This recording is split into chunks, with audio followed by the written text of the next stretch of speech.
Hawks look to A.J. Burnett to do so once again with their magic number for home field at 1. Watch it unfold. Same bat time, same bat channel. Root Sports.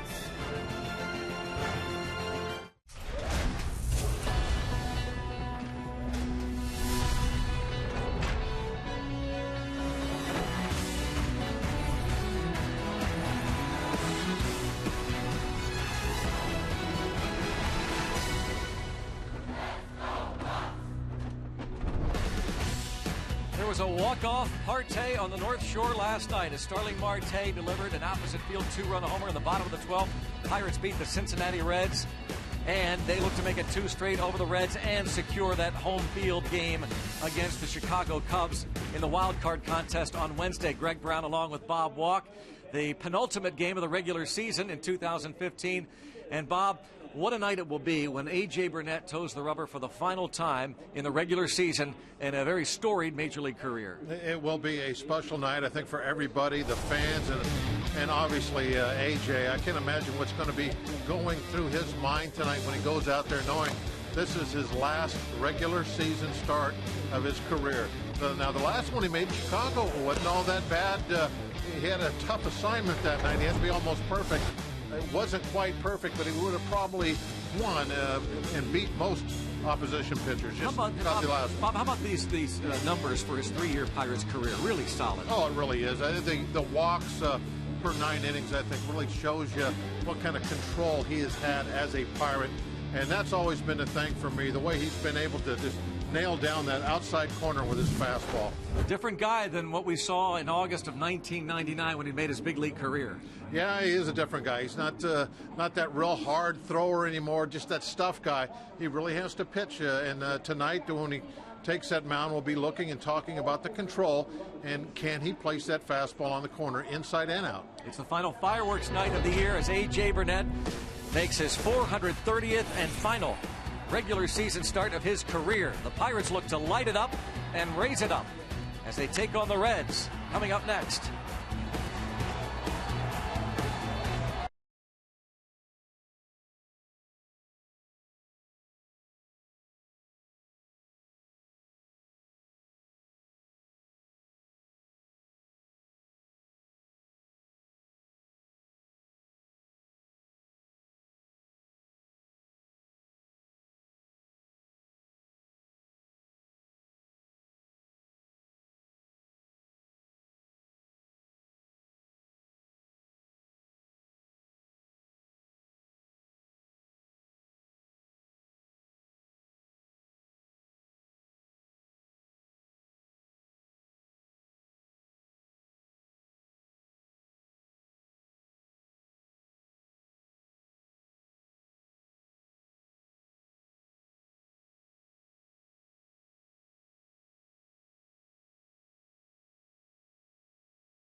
Baseball on Root Sports is brought to you by Toyota.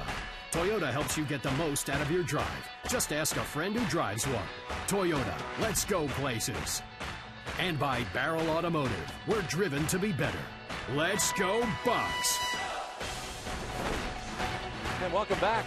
Keep calm and call AJ for one final regular season start. AJ Burnett will try and get the Pirates to host their third consecutive wild card game. Magic number is 1. The Cubs and Brewers meeting tonight in Milwaukee. And AJ Burnett's 2 sons, AJ Jr., the 13-year-old, 10-year-old Ashton, the honor of throwing out the ceremonial first pitches to Andrew McCutchen and Neil Walker. Final regular season start of AJ Burnett's career. His wife Karen was up on the side taking pictures of this moment. And I'm sure even at the age of 38, AJ Burnett has some butterflies. Oh yeah, I watched him walk in from the bullpen just now. He knew what was going on in the field. He's probably thinking about his kids and what a great moment it is for them. Going through that walk out there and then coming back for the last time was something really he's been doing all his life. And I'm not just talking about in the major leagues either. Since Little League, he's been warming up to pitch ball games. And who knows what the postseason's going to bring, but he knows this is the last one during the regular season. Barrel Automotive all-time leaders in strikeouts. AJ Burnett 3 shy of matching Christy Mathewson on the all-time strikeout list. You see he's already just the 32nd player ever to amass 3,200 punch-outs. A lot of folks have brought signs in honor of AJ Burnett. A lot of folks wearing Batman t-shirts and sweatshirts. And a big moment, not only because it is his last regular season start, but it's a meaningful start. It has an effect on the postseason, whether the Pirates will host a wild card game on Wednesday. Of course, as we said, the Brewers and Cubs meeting tonight. If the Cubs fall to the Brewers, the Pirates lock up that home field, and one game as well to be played tomorrow at 3 o'clock.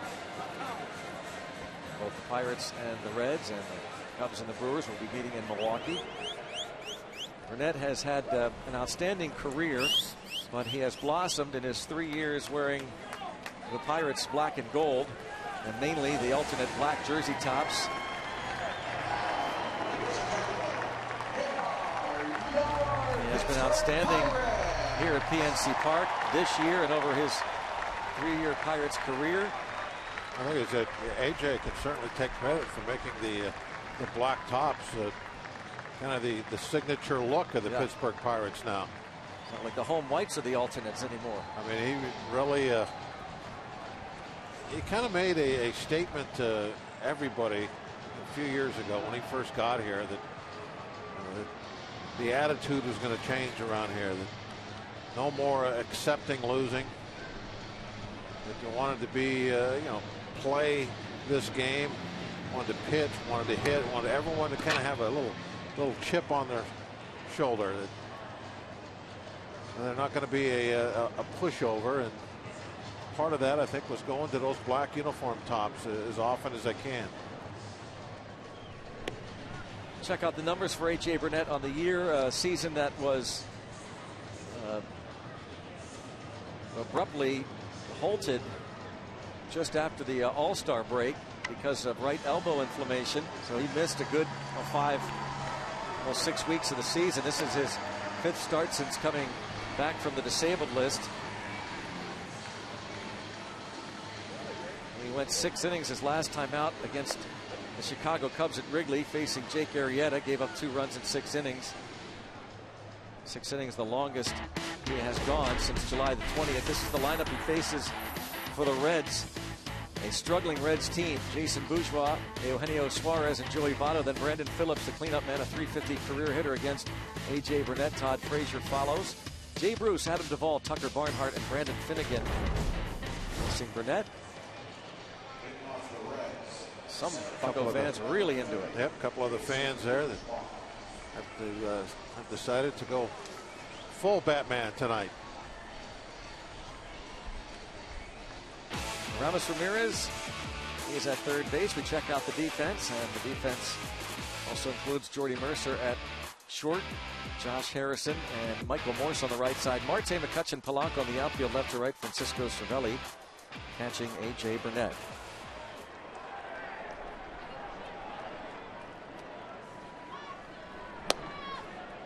And a strike. Yeah, that's almost, for me, been his signature pitch as a Pirate. That fastball on that outside corner of the right-hand hitters. Line toward right.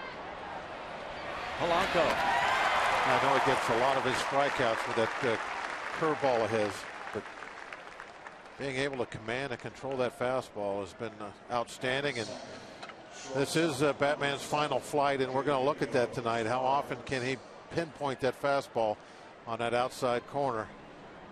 And the last thing that we're going to talk about there is with Finnegan. You have to be able to lay off his slider. Looking at the opposing batting average on his 3 pitches, the slider, guys are only hitting 160 off that pitch.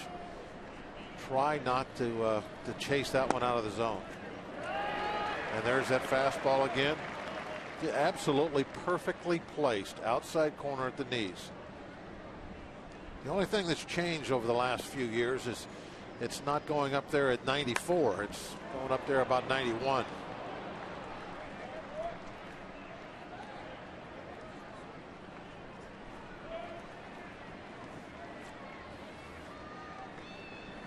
Oh, and to the count on Suarez. And if you go all the way back to his really younger days when he was a Marlin, he threw the ball well into the upper 90s. Very much a power pitcher.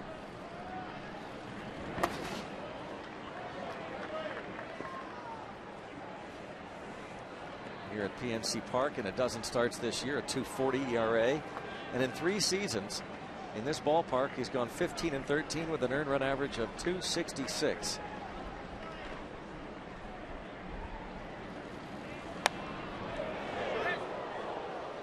Stays 1-2 on Eugenio Suarez. Had a 2-run homer off Francisco Liriano in the 2nd inning last night. Then had an RBI single in the 3rd. Pirates were down 4-0. Andrew McCutchen homered, get him on the board. Pirates tied it in the 6th and won it on that man's opposite field home run in the 12th. Line to center. So a line out to right, a line drive single to center.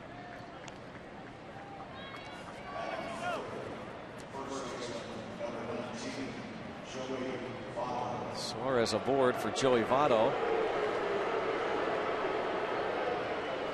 Burnett is 8-7 in his career against these Reds with an earned run average of 390. Votto kept his streak going last night, an infield single in his 2nd at bat. It was in the 3rd inning, and now ball gets away.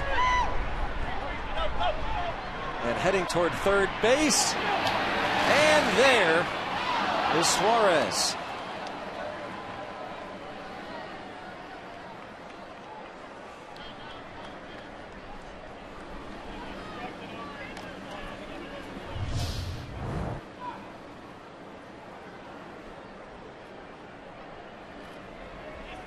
Michael Morse not able to flag it down.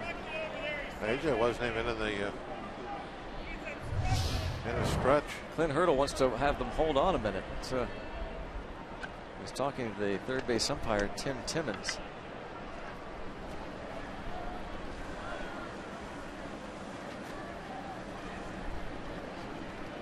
And Error has a runner at third with 1 out.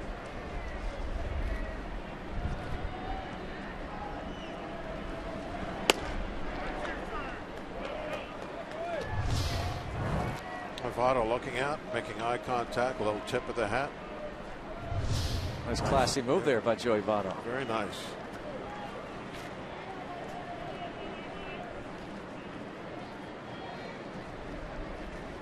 Well, Burnett's error has a man 90 feet away with the infield back.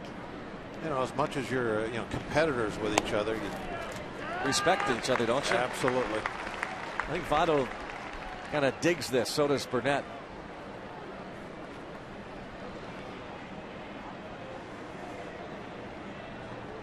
AJ's always loved the challenge of going up against the best hitters and, you know, facing the other team's best pitchers.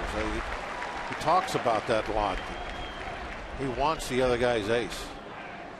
Votto is a career .323 hitter against Burnett, and he'll do this when he doesn't agree with a call. He'll turn his back to the home plate umpire. We saw this in Cincinnati. It got him eventually ejected. Does some grounds crew work around that left-handed box, and finally settles back in and chokes way up here in September. I mean, he was up on the bat handle a little bit in April, May, and June, but as the season progressed, he's way up there. He's only doing this, though, I think, with 2 strikes, Greg. I mean, the first 2 strikes, he wasn't all the way down on the choking up like he is. I think he's just part of his 2-strike approach. I know last night we saw him early in the count way up like that on the bat handle, but in this case, he waited until 2 strikes. Now, when was the last time you saw a hitter of any kind, let alone the caliber of a Joey Votto, Bob, that far up on the bat handle? Well, there's actually used to be kind of popular guys choking up like that. You know, remember Foley here in Pittsburgh? He would be a guy that would choke up a ton. But it really, you don't see it much. And now guys, they get down the end of the bat, they drop their finger off the end, and they're even going to that overlapping finger golf grip.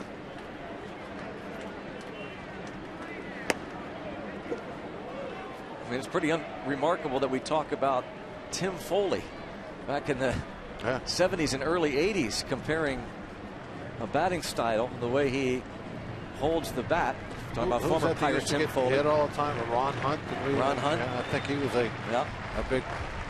I mean, as you said, a lot of players. A ton of guys choke up. Mark Belanger, Felix Millan. But to this extent, it's Omar Moreno. Don't see it anymore.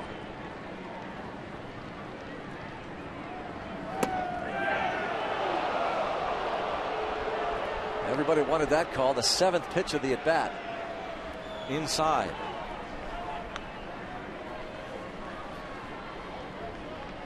Joey Votto's streak of reaching base safely has reached 48 consecutive games. That matches a Reds franchise record set by Pete Rose in 1978. And he's a pitch away from breaking the Reds mark.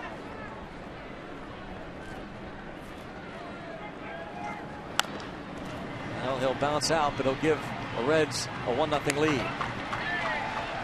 80th RBI for Votto.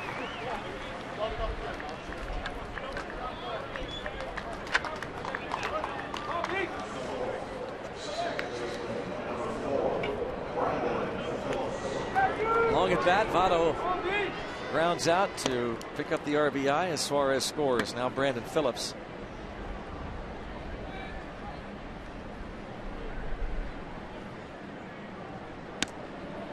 Two more veterans battle it out here.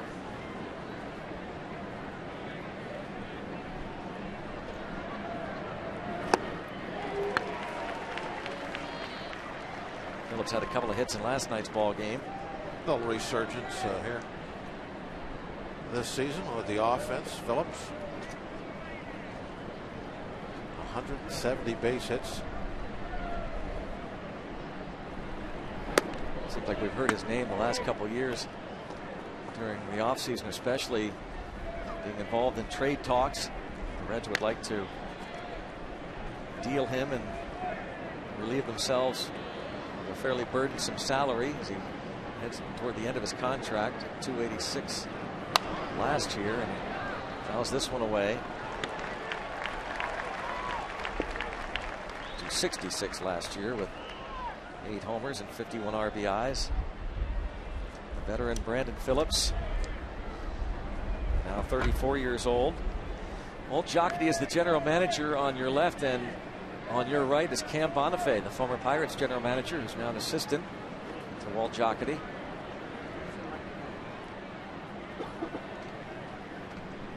The Reds have lost 97 games.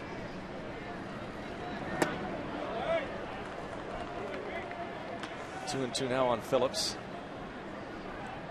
13-game losing streak for Cincinnati, longest for the Reds since 1945 when they lost 13 straight. 1937 was the last time they lost more than 13 in a row.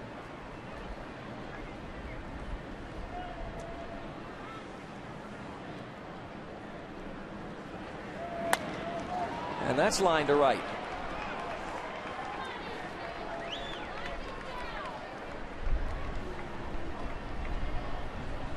Burnett, 20 pitches into his final regular season outing, has given up a run. A couple of line drive hits, line drive out. A long at bat for Joey Votto resulted in a ground out. And with 2 away, it's Todd Frazier, who went 0 for 6 last night.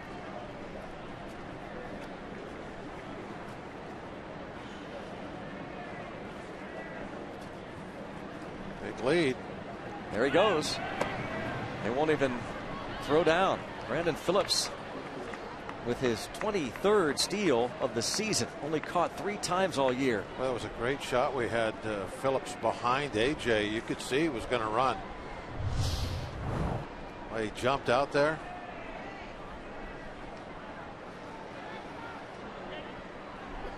Those knees are hurting a bit. You can see him come up. Ow. 23 stolen bases now for Phillips. That's lined to right center. Todd Frazier, who has been struggling lately, rips a double to right center field. 2-0. They got a ball that was a little up and away, and just decided to go with it. Belt high outside part of the plate.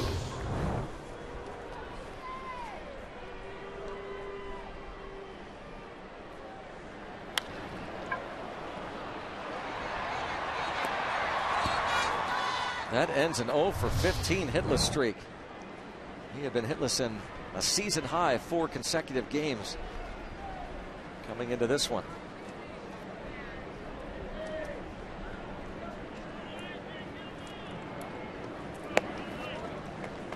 You know, I was thinking about this when you talk about Phillips and his knees hurting, obviously getting up. Ow.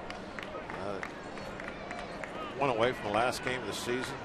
They've lost 97 games this year, and yet he goes out there and tries to steal, and does steal second. The older guys are still going hard this late in the year. And the game, at least for the Reds, doesn't really mean a whole lot. Just playing for pride. Cold, windy night. 52 degrees at game time. Brian Price there along with Jay Bell, his bench coach.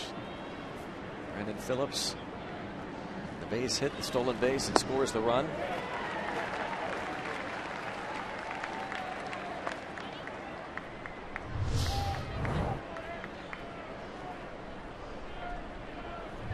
Pretty good changeup on the swing and miss. Been seeing a lot of changeups last few times that AJ's been out there. Or was it the other day? Was it Colorado? I believe it was, yeah. Threw with 20-some changeups, which is a pretty big number for AJ.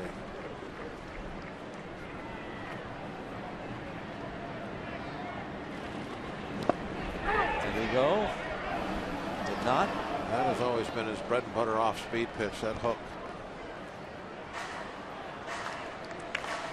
Why he's way up there on the all-time strikeout list. Getting guys to swing and miss that pitch. Now 3-2. Burnett made his last start before being shut down against these Reds the end of July. He knocked them around for 10 hits, 8 runs in 4 1/3 innings, and a walk. And that was that game where he was obviously hurting. Didn't have much velocity the first inning or so, and then all of a sudden started to muscle it up and almost willed it, his fastball, through the pain. Cervelli calling time here. He's doing a lot of pitches this inning, just trying to give him a little bit of a break. And it's a kind of a neat moment to see Burnett make his final start. But you know, that aside, this is an important ball game. If the Pirates want to host, it's not given to them. They have to win one of the next two. And so I wonder if the bullpen might get a phone call or not soon. You got to put this last start aside. You got to try to win this ball game.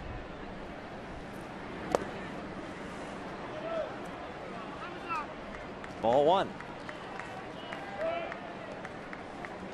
I don't know. I think that AJ will get a little bit more leeway than. See, I wonder why that would be. Somebody else. Well, the situation with the game, and magic number is 1. I mean, you get. You know, it's not. You get 3 shots at 1. Either they lose one of them, or we win one of the last. Actually, 4 shots. I mean, I think they're going to let. Eventually, yeah, you would have to make a phone call down there, but I don't think it would be as quick as if you had some young guy that would be out there. Adam Duvall at the plate. Wow, that was blocked to barehanded by Cervelli.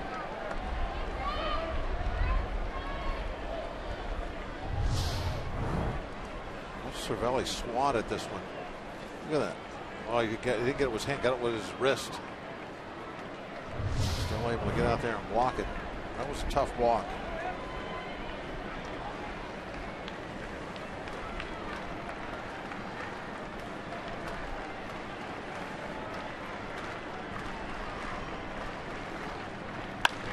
And bounce to short.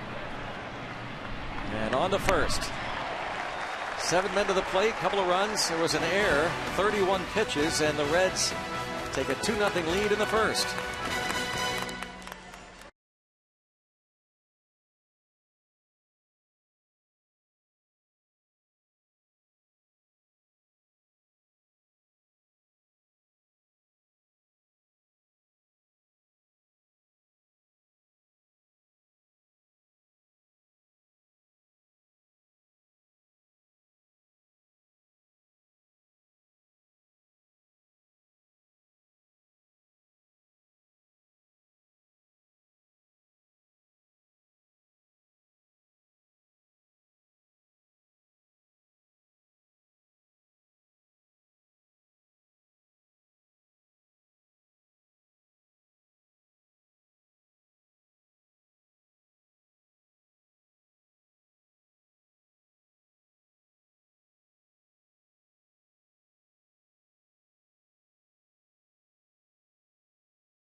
Pirates come to bat in the bottom of the first. Trying to get A.J. Burnett some runs. Toyota starting lineup will have Josh Harrison leading things off against the rookie lefty. Be followed by Gregory Polanco and Andrew McCutchen. The rest of the Toyota starting lineup are Ramos Ramirez, Starling Marte, and Michael Morse, with Francisco Cervelli, Jordy Mercer, and A.J. Burnett in the bottom third of the order. A quick look at Finnegan's numbers on the year. He's got 18 strikeouts in 17 2/3 innings. So he does have the ability to get the swings and misses, and it's that breaking ball that I think everybody has to make sure, just make him prove that he's going to throw that ball in the strike zone before you start trying to hit that pitch.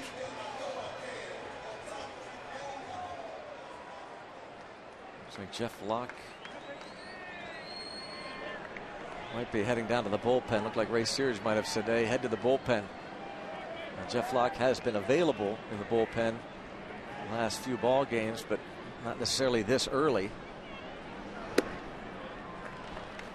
Harrison takes ball one. There's Searage right there. Apparently saying head to the bullpen.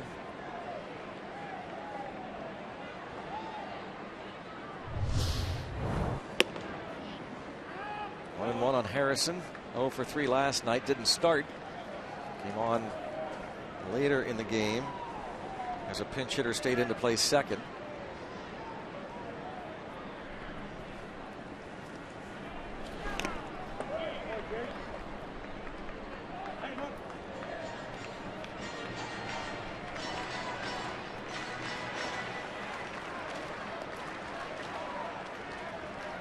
Neil Walker does not start against the lefty.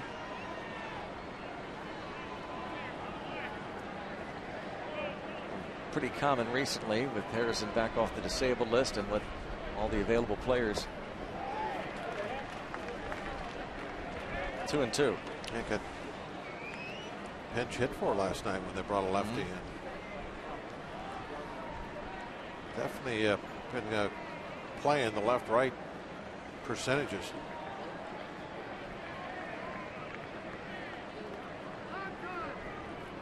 These full rosters, all the different guys on the bench, you can really do a lot more.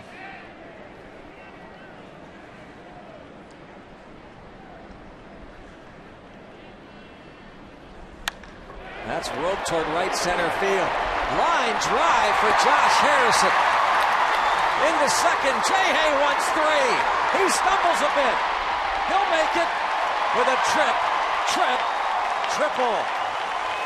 Well, that was a laser he hit out there.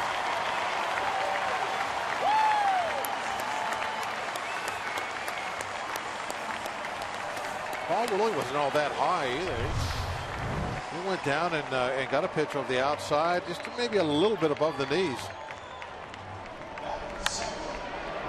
Shot it out there into that gap, running hard all the way out of the box. He wanted to get that triple. He wanted it so badly. Helmet came off early. Right here, he'll stumble a bit. Whoops.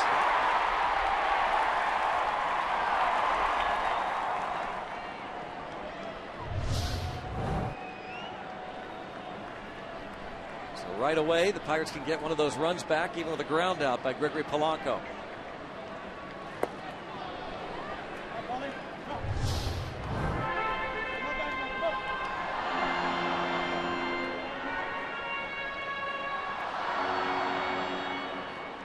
Network Supermo. The journey of Josh Harrison around the bags. And that will do it.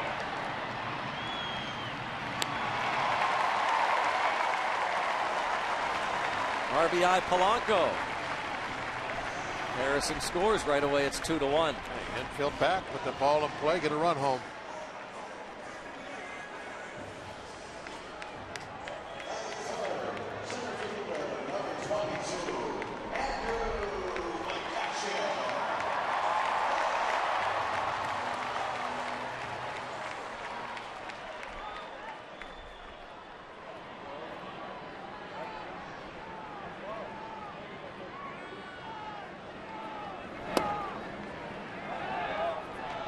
That breaking ball.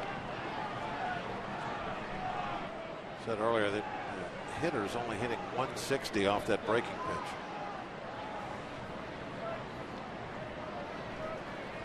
pitch. Another off-speed pitch right there, the changeup.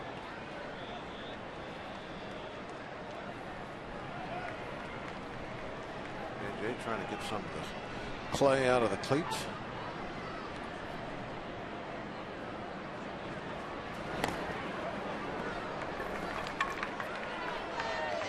Andrew McCutchen at his 23rd home run of the year, getting the Pirates on the board last night.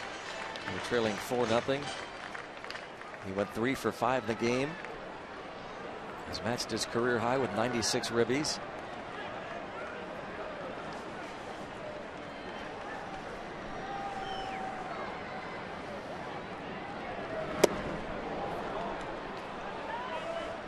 Fastball, a little bit of a tail on it. Runs away pretty good. Jeff Locke has arrived.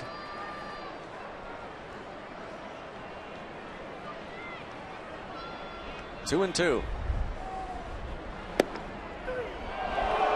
Struck him out looking. Pitch right there.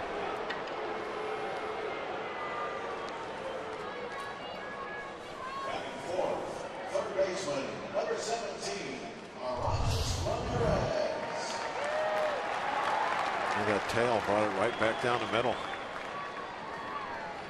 There it is. He's working his fingers. Ball tails away. Seemed pretty impressed by it there, didn't he?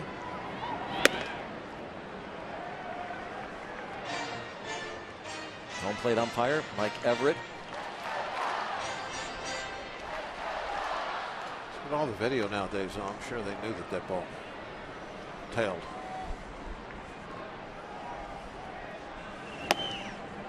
Maybe reinforced with a little during the moment issue. One guy is passing the other going to the plate.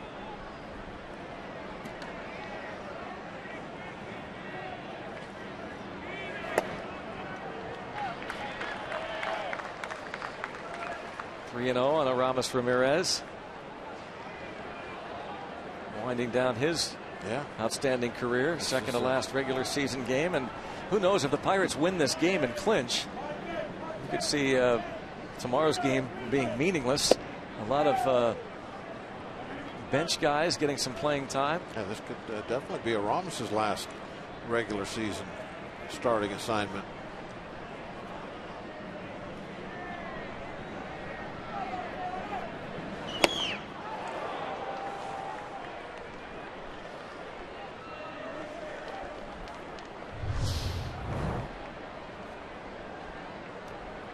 There's the movement on that fastball again.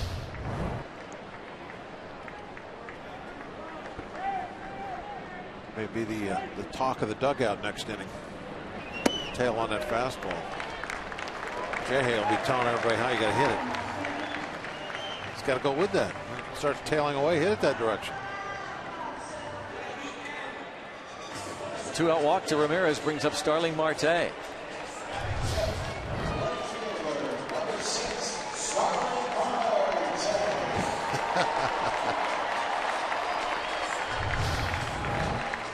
A nice ovation for Starling Marte.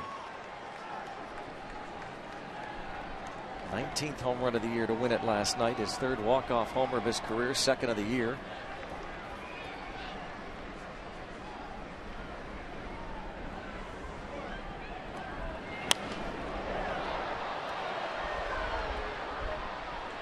Marte certainly has become a known player around the league, don't you think? Oh, yeah. What he's done. Now look at the numbers. Really impressive. Yeah. You know, 286, 19 homers, 81 RBIs. And everybody knows what he does on the bases, out there in left field. The arm leads the league in assists, 30 stolen bases.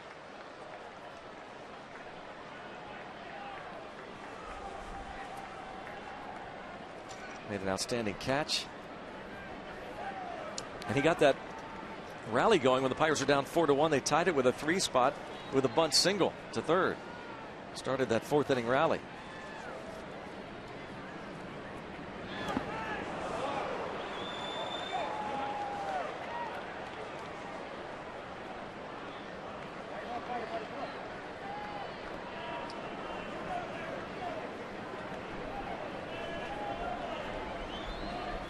Jay Hay talking to McCutchen about it. Finnegan was traded over from Kansas City this summer. First round pick last year by the Royals out of TCU. Went right to the big leagues, didn't he? He did, yeah.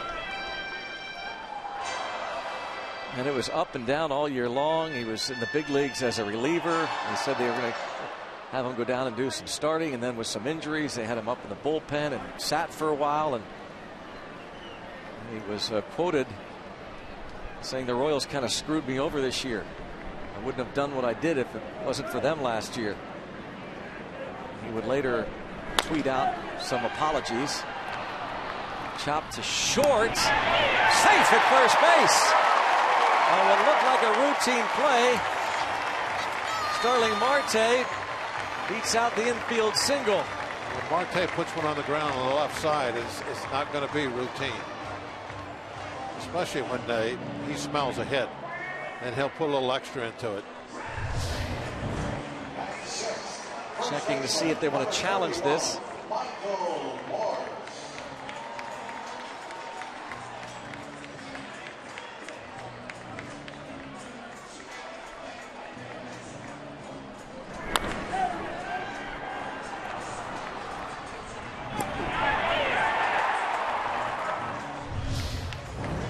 They will not. Jay Bell was on the phone to the video replay coordinator in the Reds clubhouse, Brian Price. Decides not to challenge. Here's Michael Morse.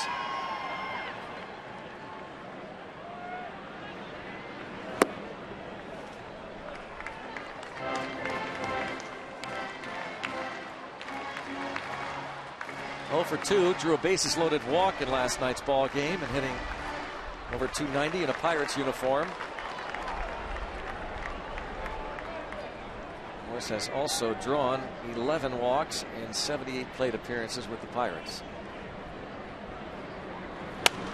Hits this one hard, but that'll slice, and with that win, well out of play. Good stick.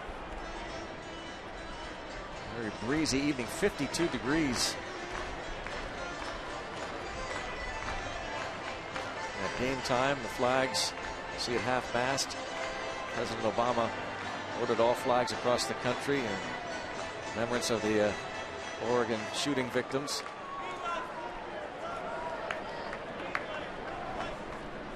One ball, one strike on Michael Morse.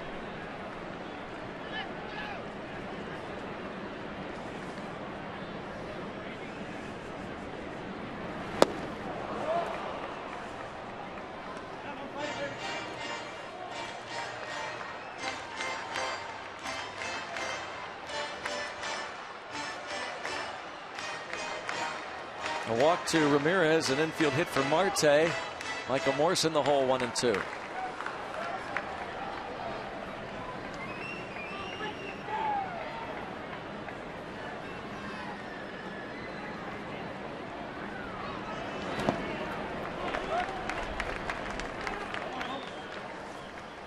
Blocked by Tucker Barnhart.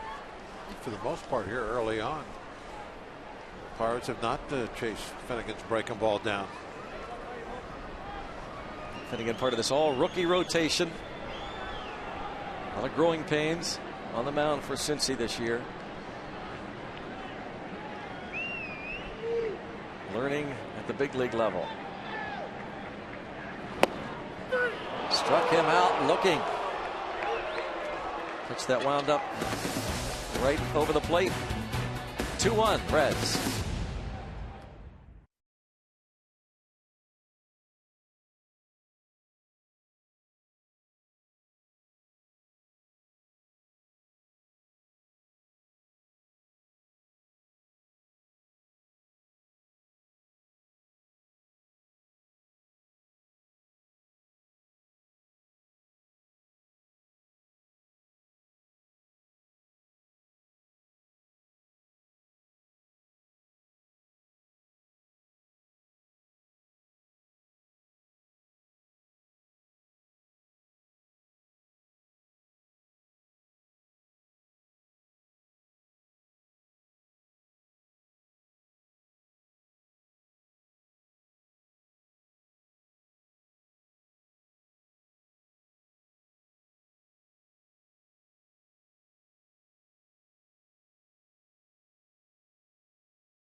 Reds tonight as he makes his final regular season start here in his 17th season career. I'm Robbie Mikowski, and A.J. Burnett last night after the game found out he got a pretty cool retirement gift, compliments of his agent and his financial advisor, his agent Derek Broniker, and his financial advisor Robbie Pitts presented him with this, a custom Can-Am Spider AB3, something A.J. can ride on his house in Maryland. Jordy Mercer taking it for a ride earlier today. A.J. is very thankful for it. To get this thing in, to surprise him with it, Jeff Locke and Mark Melanson arranged to meet the agents at the players' parking lot. They brought it in, blocked in A.J.'s car with it, so when he came out, it was right there for him to see. He had no idea what was going on. Really thankful, really humbled by the gesture from his agents, and his teammates had a good time with it as well, Greg. And the funny thing about that, Robbie, is he can be a little moody. And when he went down to the garage after the game, as we know that, if you park in a certain spot, that's AJ's. Well, he saw this thing and he got mad, and then he found out, he looked at number 34. So his teammates were kidding him that he should have driven it out from the bullpen to the mound tonight. He had to know it was his. It had a giant bat on it. Yeah, Locke said, hey, it's 34. Who do you think it is? The big bat on the hood.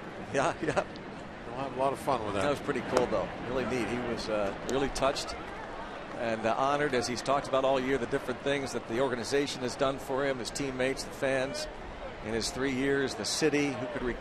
Who will ever forget the 3 bat signals that were shown during one of his starts, his first start back, in fact, here at PNC Park after the time on the disabled list. They were lasered across the river.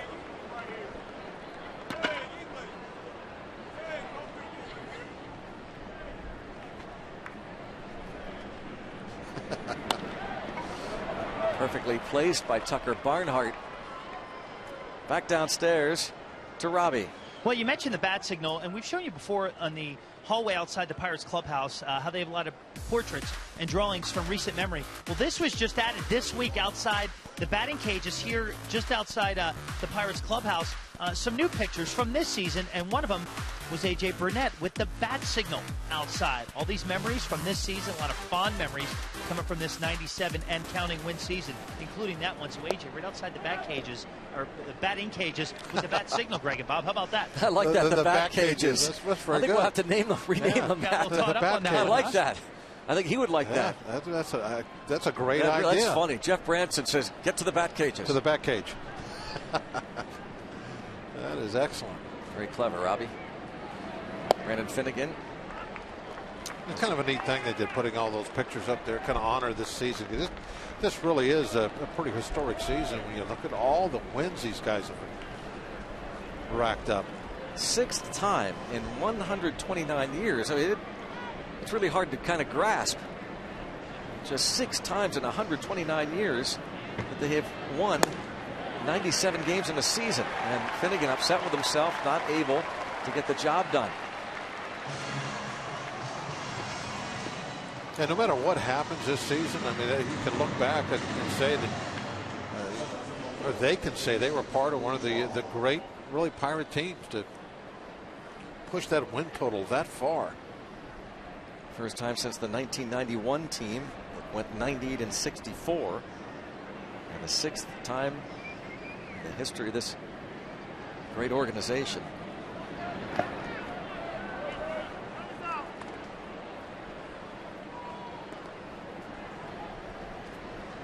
Garrett Cole will be ready to go Wednesday night, whether it's in Chicago, but hopefully here in Pittsburgh. Start that game against the Cubs. He's been a part of this turnaround, certainly. I'll wager you those chocolate chip cookies back there. It's going to be here. Cubs lead the Brewers 1-0, top of the 3rd in Milwaukee. Game 2 of their 3-game series. Last night was Jake Arrieta winning again. The 22nd time. Runner goes. Fouled off by Borges. Maybe a little hit and run, perhaps. A 1-1 count.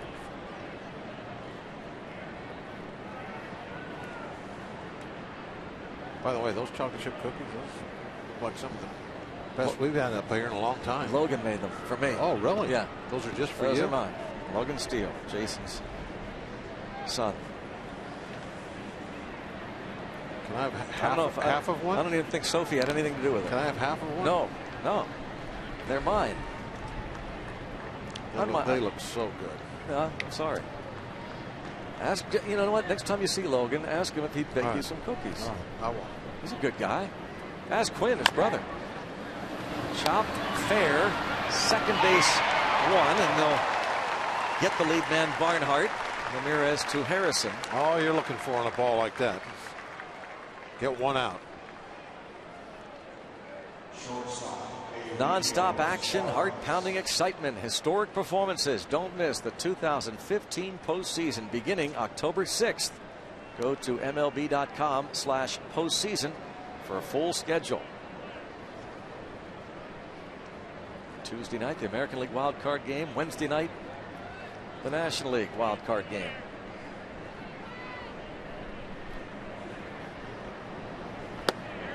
Not yet decided in the American League. The Angels started the day a game back of Houston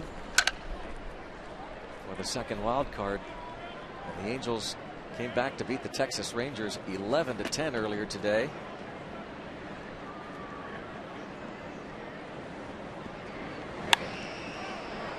Hit toward McCutchen in right center. And that'll do it as Eugenio Suarez flies out. Go to the bottom of the second, 2-1 Reds.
Season from Dallas face off against the Stars.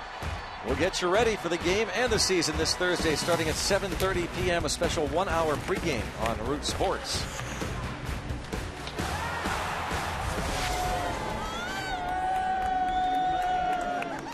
Keep calm and call Batman. Making his final regular season start. UPMC scoreboard has the Reds up 2-1. Hopefully, if the Pirates go deep into the postseason, maybe the Pens will have one of their road trips wearing some Pirate jerseys. And yeah, they do miss Jung Ho Kang, fans and players alike. Francisco Cervelli hitting .296. A little windy, so even Cervelli's got those protective glasses, much like we see Neil Walker wear on occasion. 0-2. Took a couple stitches to that left ear the other night. Well, that wind for 2 nights in a row now been blowing in really quite brisk. With the temperature, can't be comfortable, especially for the outfielders, I would think, right? Just standing out there in that really cold wind blowing by you.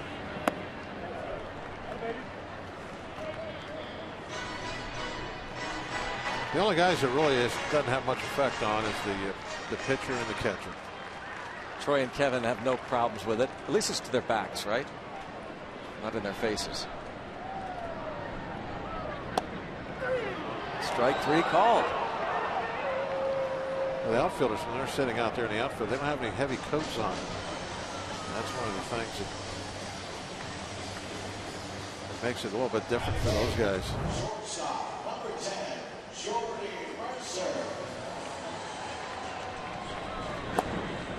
See Barnhart bring it in just a bit, and Cervelli says no. And you say the ball tails. Yeah. It tailed outside. And he's right, it did.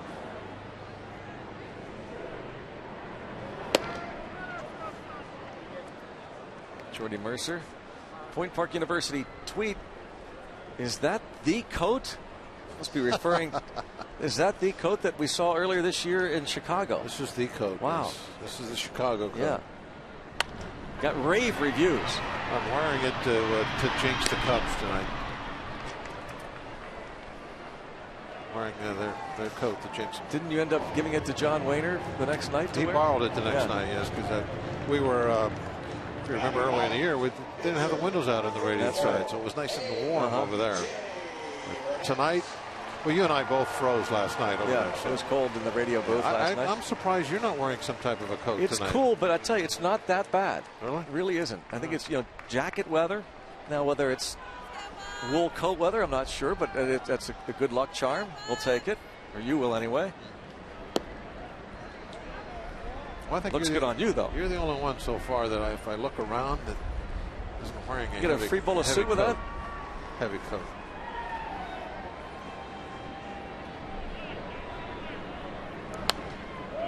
A.J. Burnett with 2 outs. All I know is the day I brought it to Wrigley, I mean, all 3 of you guys definitely would have loved to have had it. You're suggesting we were jealous? No, I know you were. No, not really. But Rock to the point to where he requested it for the next night. Yeah. Yes, he did.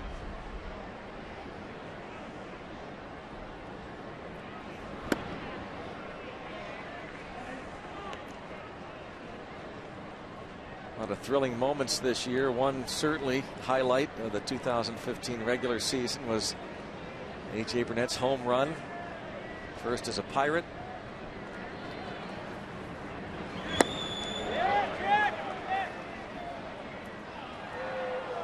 Ooh. Well, you don't see that too often where the players are actually running off the field and the home plate umpire appeals. Tim Welke rings them up.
Pirates baseball on Root Sports is brought to you by the Chevy Cruze and your Western PA Chevy dealers. And by Day Automotive. We're going to make your day. Let's go Bucks! Our Day Automotive this day in Pirates history, October 3rd, 1971. Pirates beat the Giants 9-4 in San Francisco. Game 2, National League Championship Series. Bob Robertson starred, hit 3 homers, drove in 5. First time in Major League history a player homered 3 times in a playoff game. Roberto Clemente, Dave Cash, each with 3 hits apiece as the Pirates even their series with the Giants. 1-1. Back then, the NLCS was much shorter. Best of 5, and the Pirates would go home to Three Rivers 2 days later, beat the Giants 2-1 and clinched it on October the 6th, 1971. Bob Robertson would homer in Game 3 as well at Three Rivers. Joey Votto toward left center field, slicing right to Marte. Got to be tough to get a ball to carry very far that direction. Just no flags have just been like starched out for 2 nights out there. That is a pretty stiff breeze blowing in from that direction, and it's a long ways anyway. 383 straight away and 410 into that gap. Different story to right field now. The ball will definitely go to right. Marte also wearing those plastic protective glasses against the wind. The wind's bothering me a little bit too. Is it?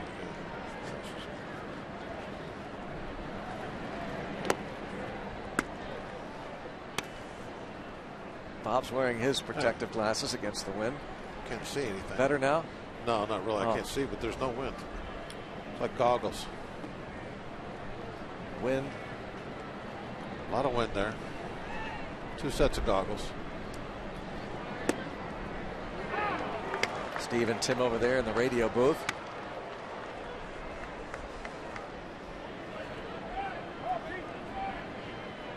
Also wearing heavy coats, by the way. Dorn in the back has a ski cap on. And an electric heater at his feet. Yeah.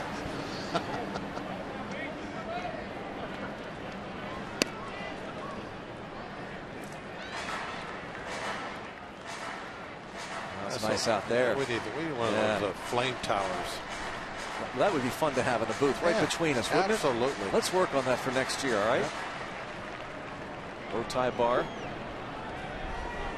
Pirates set a new attendance record tonight. Well, the ball takes a nice bounce back from the limestone. And what a play by Michael Morse to crawl onto the bag to get Phillips. Did Morse just kind of motion like that's a catch? Yeah, I think he did. Like he got his toes down?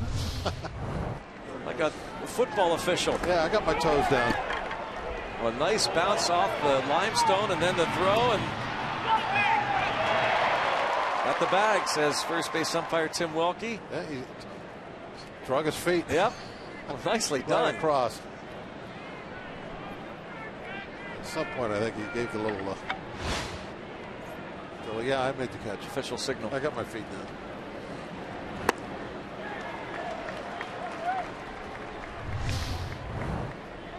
Yes. Had possession. Nice little play by Cervelli, able to locate that ball quickly.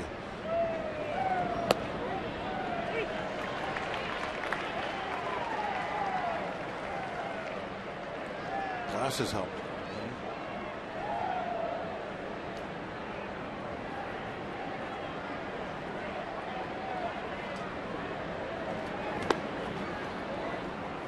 Burnett with 2 strikeouts tonight.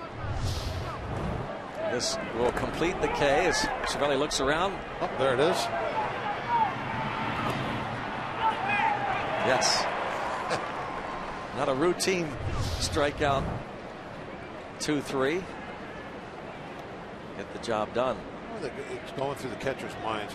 Is there a little panic, like when they're looking for those baseballs after the strike threes that they don't catch? And they have no idea where it's at.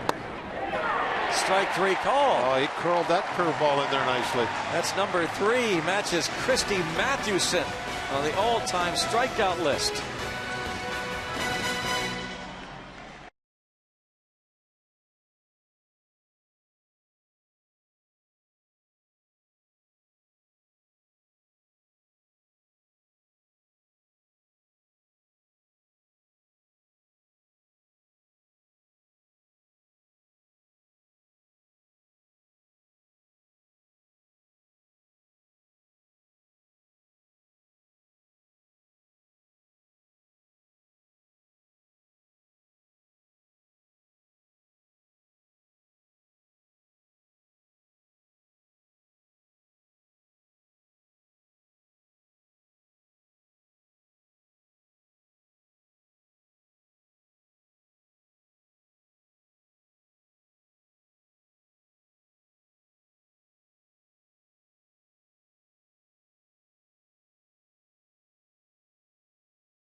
Third, a 1-2-3 top of the third, and this one freezes Frazier.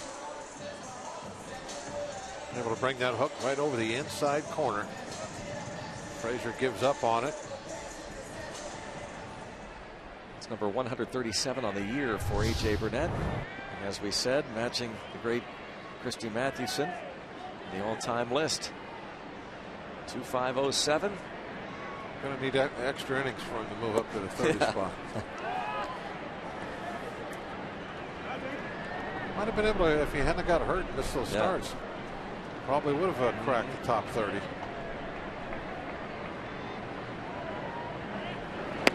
Where he is, and you think about how many people have pitched in this game, well over a century. That's pretty special what he's done.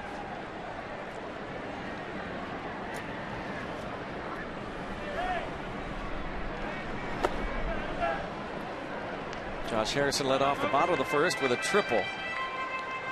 Scored on a Polanco ground out.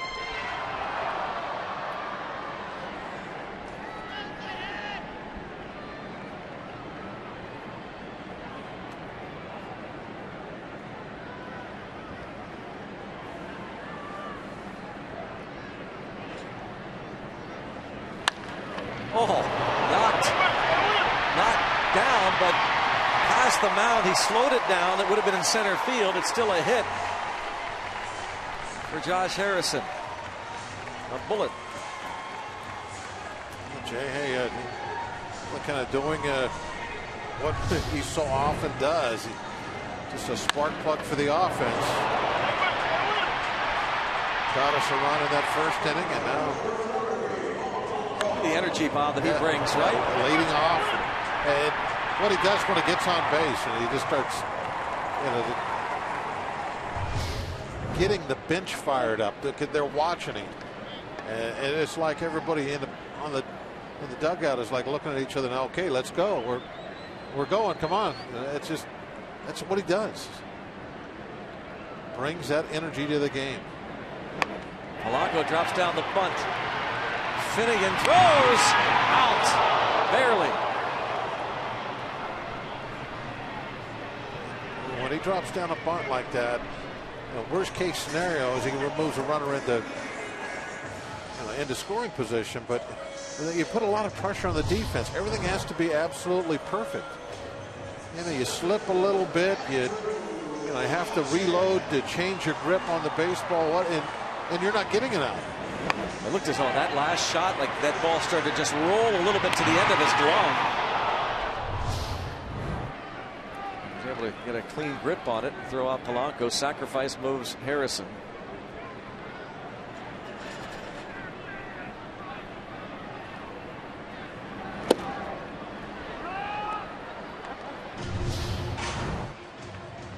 Watch that ball start to slip a little bit.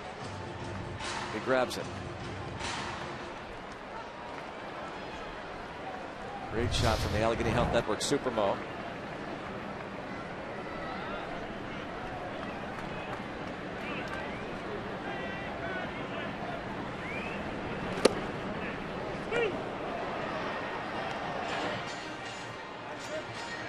Tail on a fastball really kind of is. Yeah, it is. Right now, the first pitch didn't maybe run as far as he thought it would. It stayed on the plate for strike one, and then this last strike came back. Looked like it was going to be inside, but tailed back, caught the inside corner for strike two.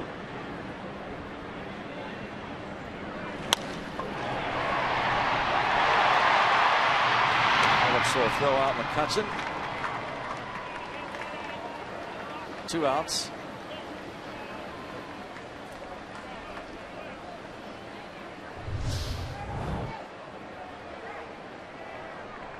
Third baseman, Orioles,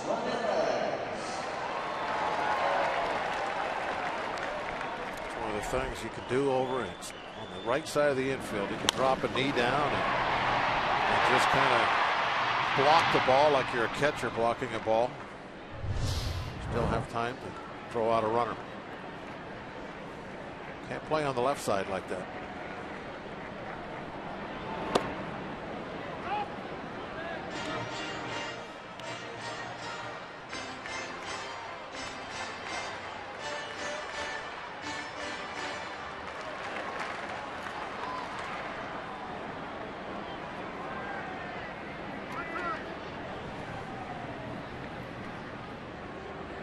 Ramirez drew a walk in the first. Had a couple of fly balls that he thought would be leaving the ballpark last night. Center field. Not as hard as you can hit a couple of baseballs, but Tyler Holt, playing center field in last night's ball game, made a couple of fine catches. Too much of that wind blowing in. Seems to have kind of died down a little bit. Quite as hard as it was earlier.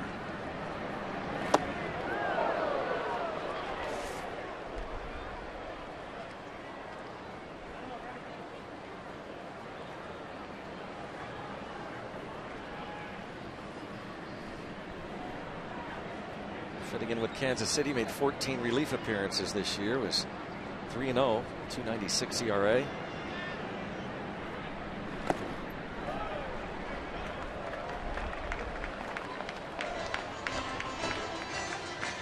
Barnhart, another block, holds Harrison.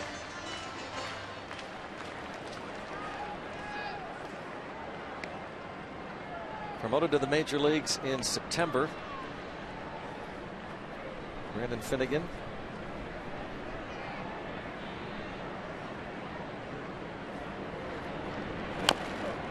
Last year, those 7 relief outings. 7 innings, 10 strikeouts, 1.29 ERA, and had a chance to make the club out of spring training, the Royals team. And as we said, he made several trips back and forth between the minors and the big leagues.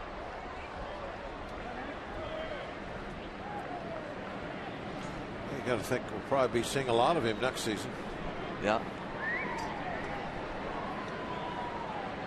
Trading for him to put him in this rotation. And a fly ball to center for Borges. 3 innings complete, 2-1 Cincy.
of the fourth inning. A little arguing going on between those two. Good for the Buccos tonight. A lot of fans made it through the turnstiles this year, including Michael Williams and his son Graham from Pine Township, the 2,442,565th fan. That sets a new franchise record that was set last season. They received Michael received a special jersey. His son Graham was out there to throw a celebratory first pitch as well. They were greeted to a mock press conference with the Pierogies, the Ball Girls, and the Bucko Brigade as well. And little Graham, when he came in, the intent was surprise the father, Greg and Bob, but they scared the son, the daylights out of him. He wouldn't let go of his dad's arms. Michael was able to put his arms away from Graham, and Graham was so tight around his neck that they couldn't leave. For all the photographs, the jersey presentations, everything, good thing he was able to loosen up a little bit and be able to throw out that first pitch. But a cool moment going on behind the scenes before the ball game started tonight. Looks like they had some fun, as have so many fans this year. New attendance record, as Robbie said, a draw close to 2.5 million fans here. Just so remarkable to think of how far this for so many years, Greg, we would sit up here and talk, you and I, about what this place would be like. And if you got a competitive winning team in here, and it has been something else. That first wild card game was one of the most incredible sporting events you'll ever see. The crowd that night. We'll be rocking again on Wednesday night and hopefully beyond. But you just see the attendance figures the last 3 years just continuing to go up. 2-2 on Jay Bruce. Fans have gotten into it, but of course all the signs, how they dress, obviously dressing for the weather conditions tonight. But and like Batman. Yeah. Strike three called. That's 3 strikeouts in a row for this Batman. He set up that nice fastball on the corner with a pretty good changeup before that. That's one of the things that AJ has had to kind of evolve a little bit, more of a pitcher, set some stuff up. And the fans react to a scoreboard message that lets everyone know that he just passed Christy Mathewson for that strikeout. Towards short, Mercer throws out Duvall.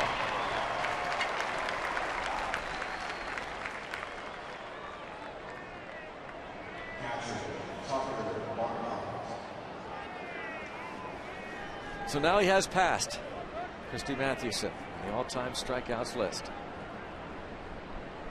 It's really been kind of a cool thing for AJ to be able to kind of call his shot here the last year of his career and make it such a good one, going to the All-Star game. And it's just, let me ask you something, Bob. Let's say he goes home, back to which he's going to do, going to retire next spring. Still back home, hanging out with the kids and the family. Stays in shape. Around the All-Star break or so, some team starts in need of pitching. Calls A.J. Burnett's agent and say, we'd like him for the second half of the season, kind of like Roger Clemens did for a couple of years. You think he would ever consider it? I don't think so, Greg. I really don't. I talked to him a couple times earlier in the year doing a radio interview with him, and I mean, he was adamant, no, I am not playing. This is it. This is last year. So I would have to say that is going to be a no. Strike three called. Are you sure? Are you sure?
High School football kicks off from Munhall as the Steel Valley Ironmen host the South Fayette Lions. Catch all the action live this Friday at 7:30 on Root Sports.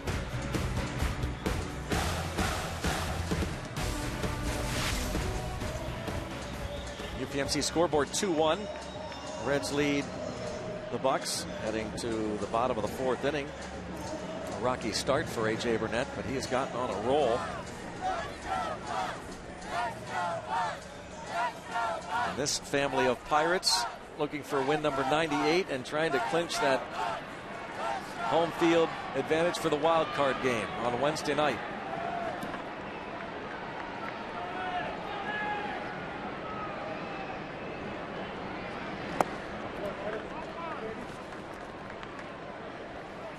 Marte, an infield single, his first at bat.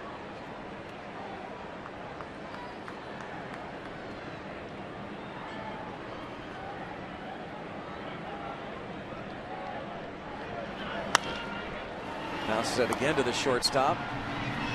This time gets to Suarez quicker. Not that nice hop. We want to see your strongest fan photo. Use the hashtag #PitDataStrongFan, and you just might see yourself in an upcoming broadcast. Brought to you by T-Mobile.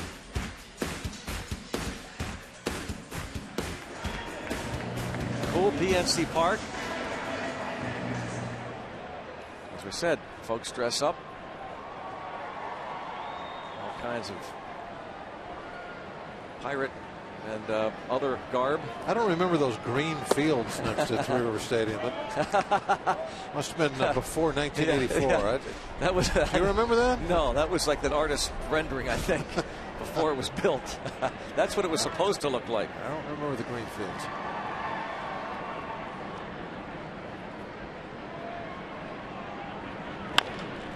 Michael Morse chops it to deep short.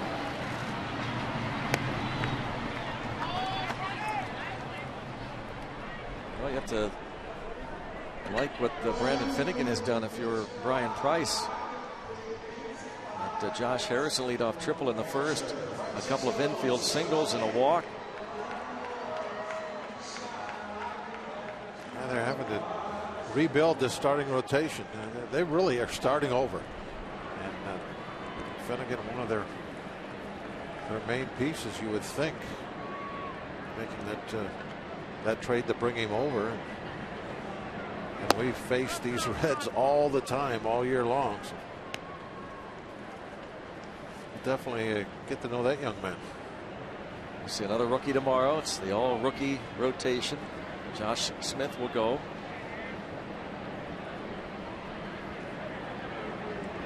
Saw Kivas Sampson last night. Seen John Lamb, Anthony DeSclafani.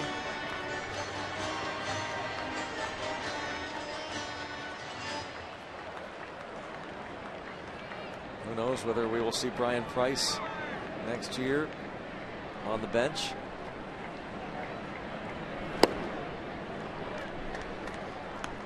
On Cervelli. The Reds have won the season series.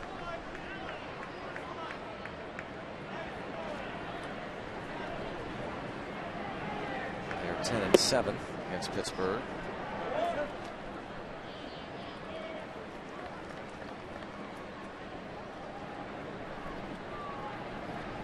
Three and one the count.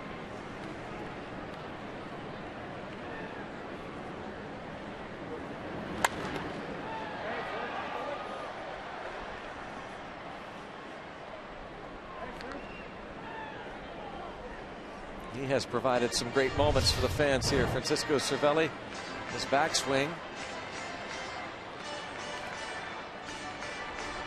Just maybe clipped his glove. Cervelli checking with Tucker Barnhart. A little courtesy to his fellow catcher. And Brandon Finnegan picks up his 5th strikeout. Second 1-2-3 inning.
here at PNC Park.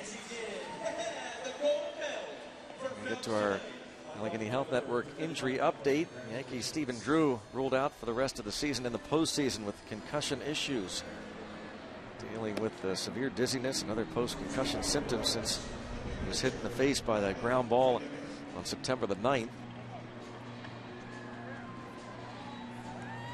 The Yankees going to be hosting the wild card game on Tuesday night. Is it going to be the Astros or the Angels?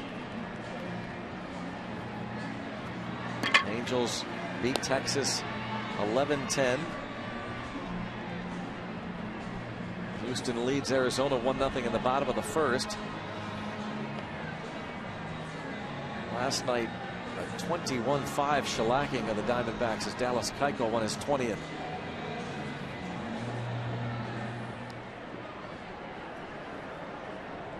A.J. Burnett struck out a pair in the fourth. He's retired 9 straight since Tucker Barnhart leadoff single in the second. And now faces his mound opponent once again, Brandon Finnegan.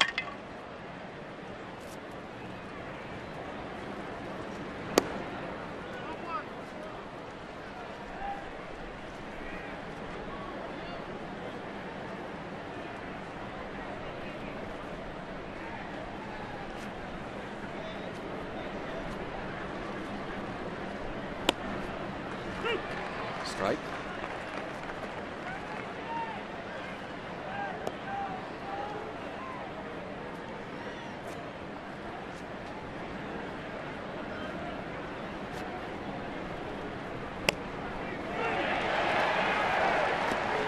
Down on strikes. Strikeout number 6 for A.J. Burnett. Get on board with Pirates Baseball for 2016. The Pirates now accepting deposits for full and partial season ticket memberships. Get access to exclusive events, the best locations and savings, and you can customize your membership. Plus 2016 full and half season deposits will get 2015 postseason access. For more information, go to pirates.com/membership. Up and in to Jason Bourgeois. 6 strikeouts for A.J. Burnett. And he's only got 69 pitches, which is not bad considering how many he threw in that first inning. It was his wildest toss of the night. With that fastball back to the Stones.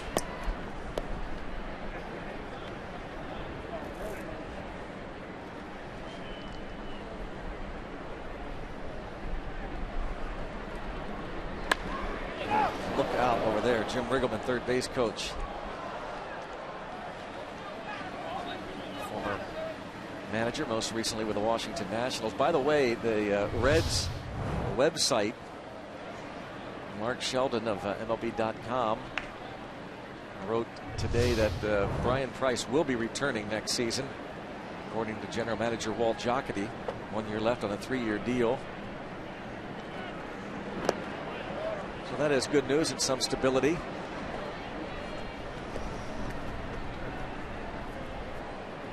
Been a real difficult year for the Reds. There's no getting around that. But most of the time you have to, I think, put blame on players and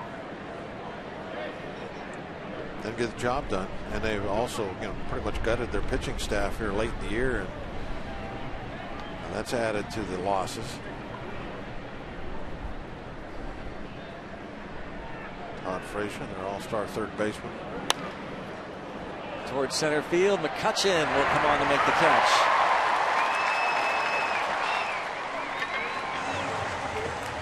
.11 in a row retired by A.J. Burnett. Bat arms. The bat cage. That's really good. That might stick for a long time, I think. Need a big Batman insignia right above, like the door where you go in. The bat cage.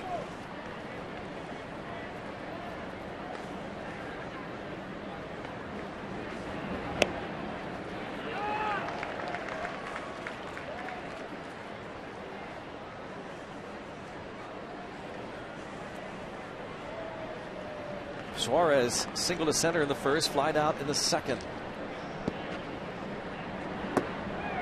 Yes, he did, says Mike Everett.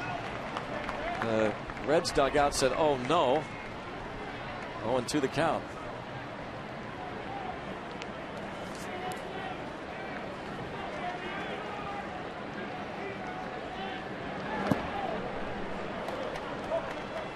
Check swing on that one. Saw it coming.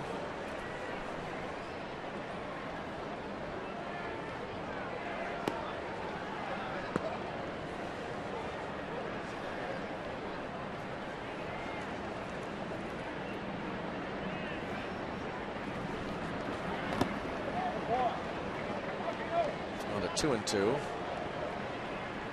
A.J. Burnett, now 38 years old. Career that started in the big leagues with the Florida Marlins. Drafted originally by the New York Mets back in 1995 in the 8th round. And he gets another strikeout. He has set down 12 in a row.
Baseball on Root Sports is brought to you by Allegheny Health Network, Health for All.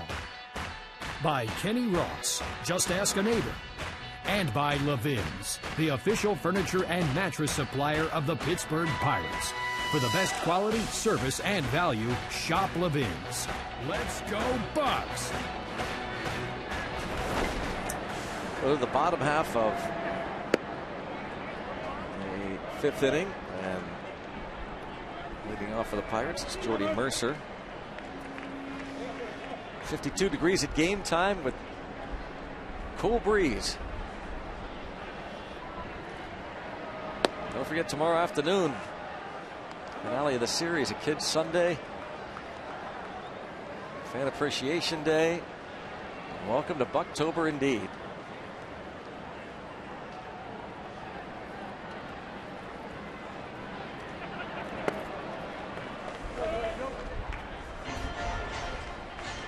Another. They're everywhere. They all love him. There you go. Oh, indeed. In love with Bob Walk. Yeah. That's a fair ball, and in the dirt, and a pick by Joey Votto. Frazier not setting his feet, just kind of flipping it over there, and gave Votto a challenge. Point Park University tweet. Bob, that's Randy from the Christmas Story. Would this keep you warm? That definitely would keep me warm. Yes. I'm sorry, that was Ralphie, not Randy. That was Ralphie, yeah. I would love to have one. Ralphie. Nice coat with feet in it would be perfect. Keeps you warm. You got to dress up for the games nowadays. There goes Batman right past the Buccaneer. Here's A.J. Burnett. What do they call those things that look like blankets but have armholes that they sell on the commercials? You've seen them sometimes, haven't you? Snuggies, yeah. We need Root Sports Snuggies next year. You need Root Sports Snuggies. You wouldn't wear a Snuggie? I don't think so. No? I don't know if you wore one. If you wore I know Steve would wear one. If you wore the Ralphie bunny rabbit outfit, yeah, I'd wear this. I would do that.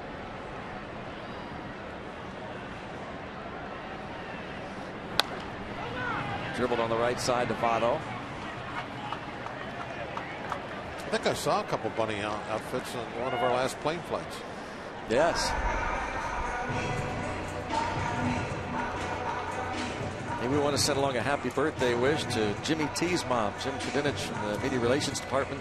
His mom, Wanda, a big Francisco Cervelli fan. Happy birthday.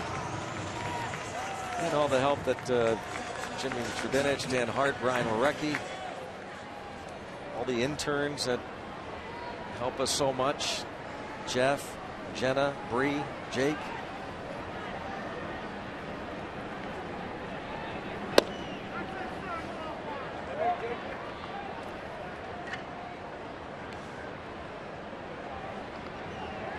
And congratulations to my niece, Susan.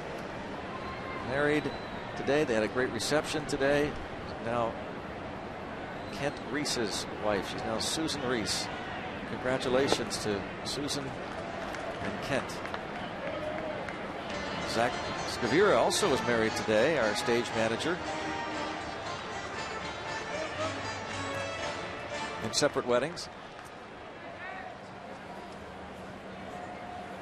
Had a fun year. They've done a great job. All the ball girls. Best in baseball. Yeah. None of the stadiums we go to. They're the best ball girls they catch. Like they do here. And Pirates fans, I think John Wayner pointed this out a handful of years ago. It's remarkable that fans at PNC Park, how good they are in catching foul balls. So many gloves in the stands. There's one there. See that gentleman, he's got it on. He's ready. Josh Harrison draws a walk. Any good defensive player, you got to anticipate. And I think the fans here at PNC Park, they anticipate the balls. They're ready for them. They're paying attention.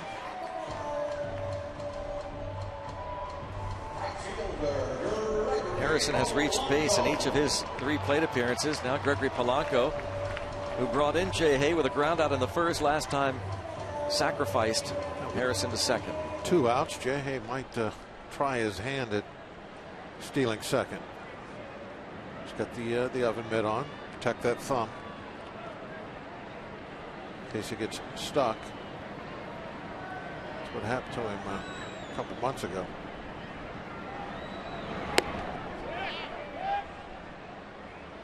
He went, says Tim Timmons. The tailing fastball. A little bit of a story tonight. It's Polanco there.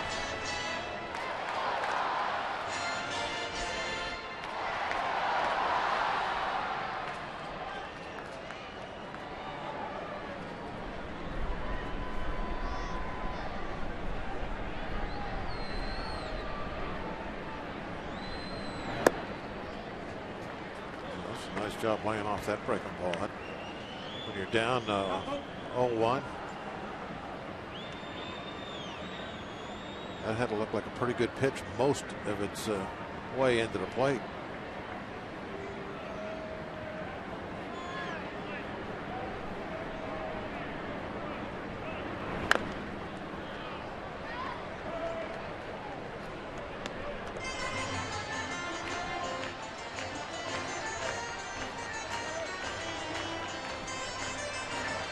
One-two count on Polanco. The Pirates down 1.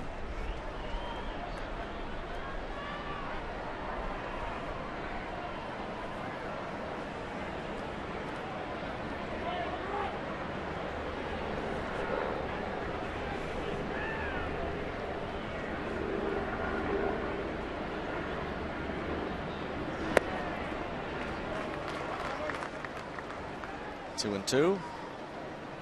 Brandon Finnegan's final start of the year.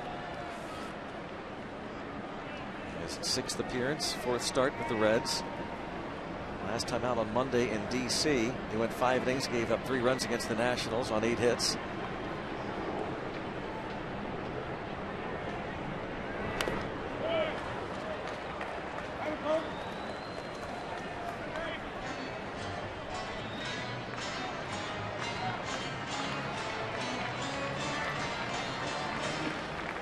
Andrew McCutchen hoping for a chance here.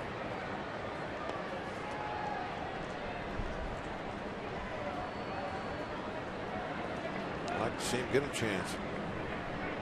Runner in scoring position.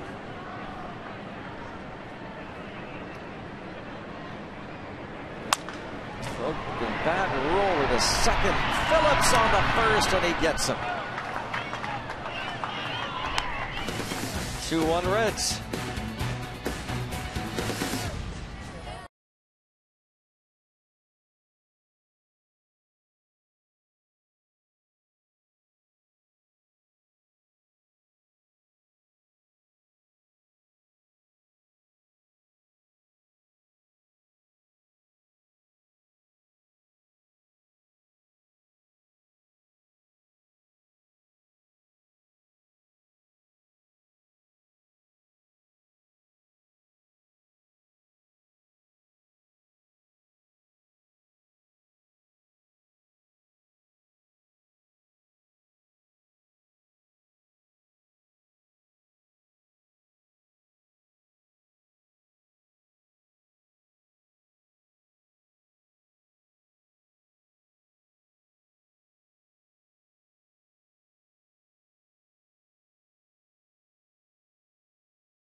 Outside here at PNC Park, sounds of a string cheese incident appearing at Stage AE October the 20th.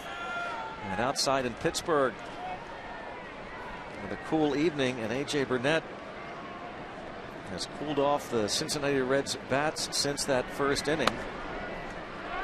And gets a strike on Joey Votto, who produced the first run with a ground out after Eugenio Suarez singled with 1 out in the first. Burnett tried to pick him off and threw it past Michael Morse. Suarez wound up at third. Votto brought him home.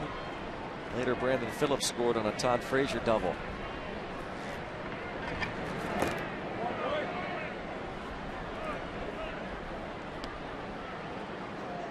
One and one on Joey Votto. But, streak continues.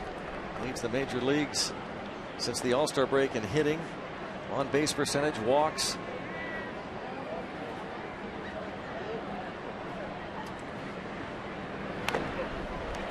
Ouch. That's Cervelli. He says, no, don't come out here. He's waving him off. He just wants to sit there a while. He'll be all right.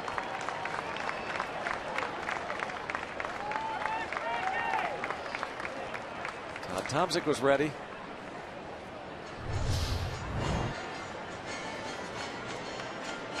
Gone very inside part of that shin guard, side of the ankle.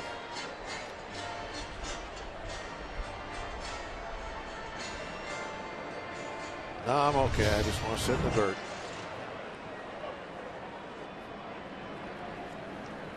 See, he's still got his ear all bandaged up. Or he got hit, what was that, 2 nights ago? Split his ear open. Oh. Inside, 2-2.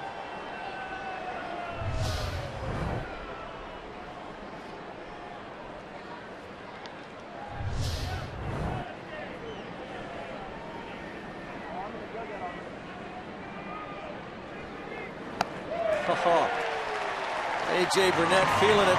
8 strikeouts. Got that hook right over the outside part of the plate. Low backdoor curveball. 13 in a row.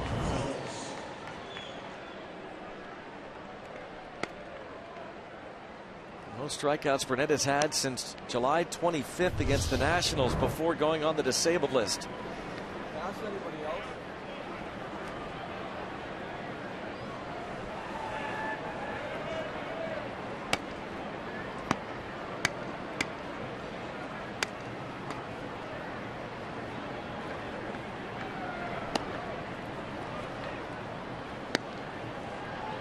Phillips singled and stole second in the first, scored that second run, struck out in the third.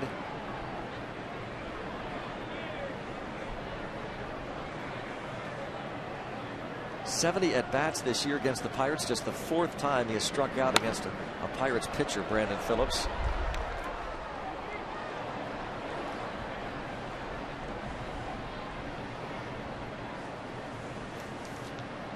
These 2 veterans. A lot of years in the big leagues. Phillips a career .350 hitter against Burnett.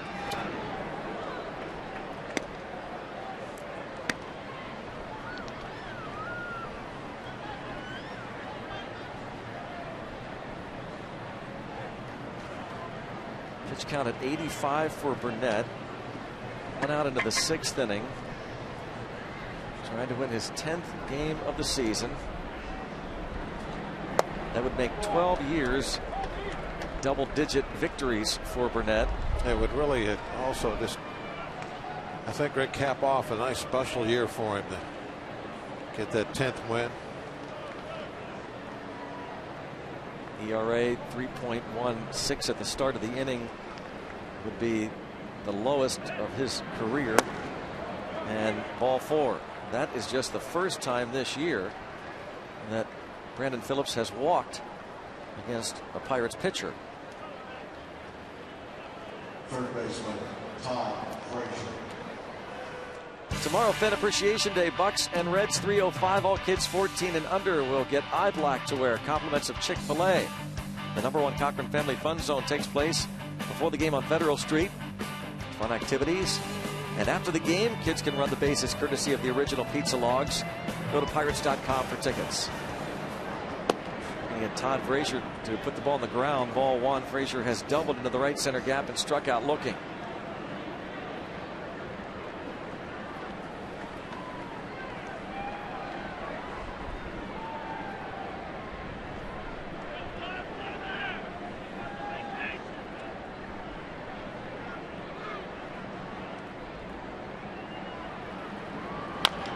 Chopper.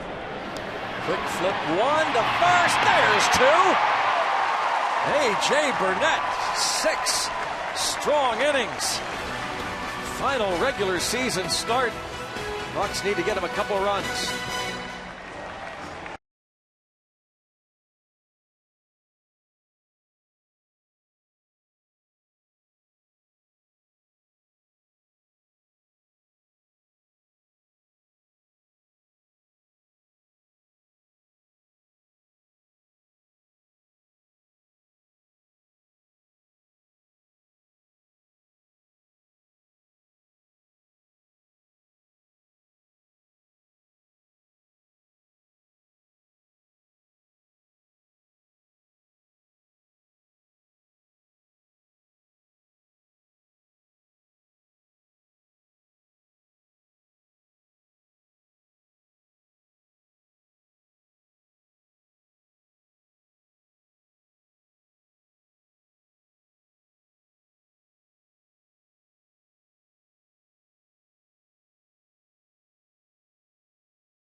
has been spectacular. Has not allowed a hit since a leadoff single by Tucker Barnhart in the second. After walking his second man, he gets a Chick-fil-A double play off the bat of Todd Frazier. Yeah, really a nice easy turn there for Jay. A quick feed on that high hopper. It's the strikeouts to me, Greg, that is so impressive right now. Just racking those up. Now it's McCutchen, Ramirez, Marte against the rookie Brandon Finnegan. It seems like it doesn't matter what happens, stuff-wise, velocity-wise. It's like he's always had that knack of getting the strikeouts. And here he is, his last start of his career, again racking up the Ks.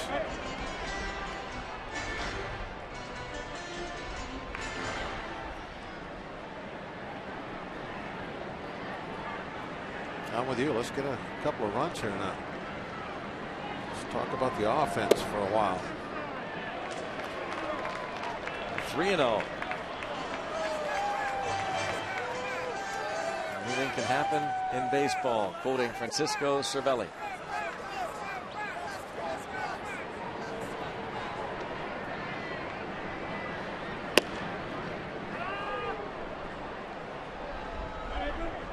Strike caught the edge. Finnegan has walked a couple. He struck out 5. He has allowed just 3 hits. 2 infield singles. And a fly ball to shallow left.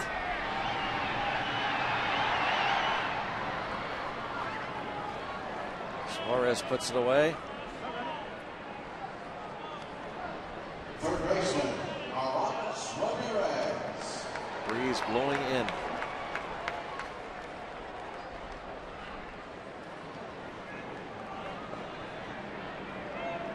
If AJ had traded in that new 3-wheeler right now for a few runs. He badly wants to win this game. Look out to the right. Oh, nice catch again with the glove by a Pirates fan. While the barrel of the bat. It takes a lot of concentration. You see the bat going one way. Take a bow. You deserve it. You have to have your glove on. You can't have a glove sitting in your lap to make this grab. So there's no time to react. Look at that. Stand up, catch the ball. Excellent play.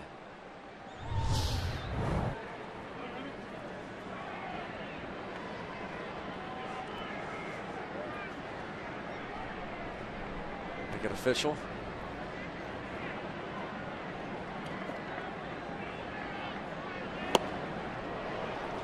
Change up.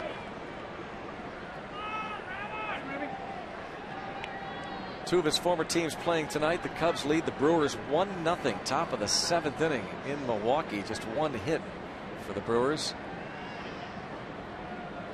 And some news out of New York involving the Nationals and the Mets that we'll tell you about shortly, as Ramirez didn't like that call at all. 6 Ks for Brandon Finnegan.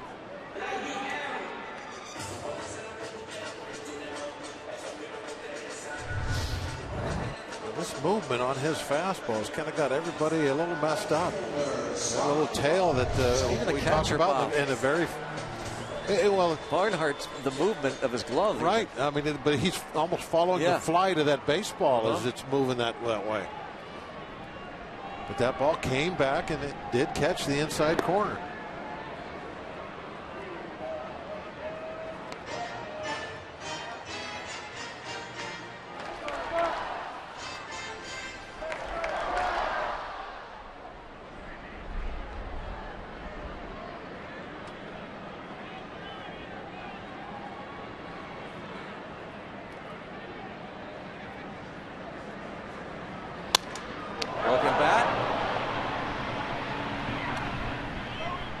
Pirates go down in order.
Temperature 52 degrees at game time. Starling Marte ended the bottom of the 6th with a broken bat. The ball ends up in the glove of the pitcher, but it was the ball that really saves Finnegan. The fact that he moves away from the barrel, it splits from the handle. Hey, anytime those barrels are coming out there, you know that there's a lot of weight behind that real sharp end. And you can see that one stuck like a javelin behind the mound.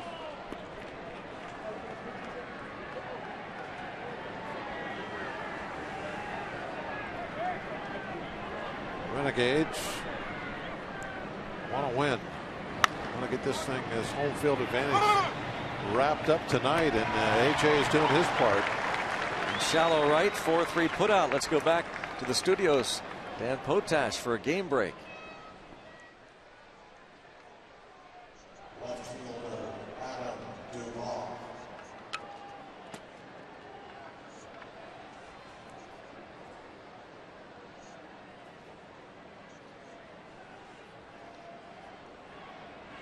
Max Scherzer looking to make it 2 no-hitters this season. A dozen strikeouts for Scherzer, who no-hit the Pirates earlier. Didn't he come close to getting one in his last start? Dan Uggla homered in support of Scherzer. Matt Harvey went 6 innings, 1 unearned run, no walks, 11 strikeouts for Harvey. Harvey pushing that innings limit. Yeah, he is. 91 pitches as well. Fly ball hit pretty well toward right center field. And Oppo for Adam Duvall. 3-1 Reds. Duvall's 5th. Over the right center field wall.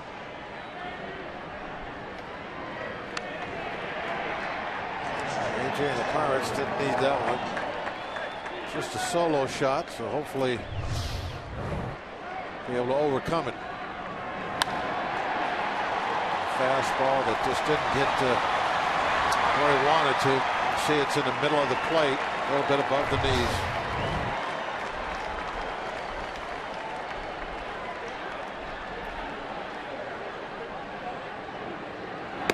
First hit that Burnett has allowed since a Tucker Barnhart leadoff single in the 2nd inning.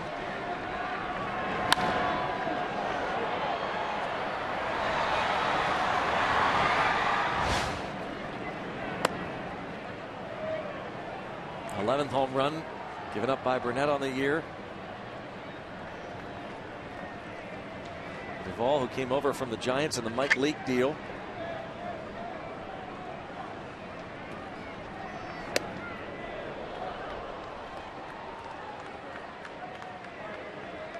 (3-0). Andrew McCutchen, after a fan threw the ball back in, McCutchen did what we have been talking about a long time. If you want to do something unique to PNC Park, rather than throw it onto the field like they do at Wrigley, turn and fire it into the Allegheny. That's what McCutchen did. Nice job, Cutch. Yep. I like that a lot.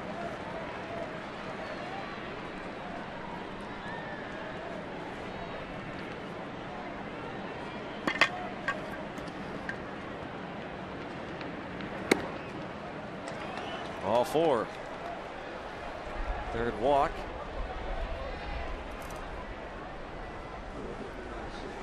Getting close to 100 pitches now. Skip Schumacher's going to pinch hit for Brandon Finnegan. AJ needs one of those ground balls right now. August 17th, 1999, his first career big league start for the then Florida Marlins at Dodger Stadium.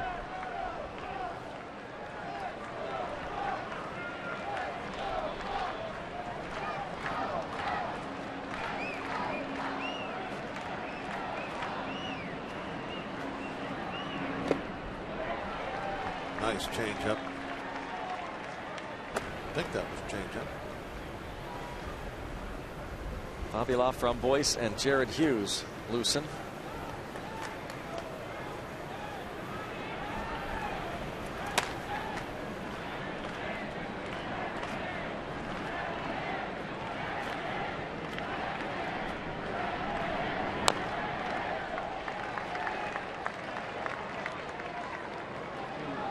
0-2 on Skip Schumacher.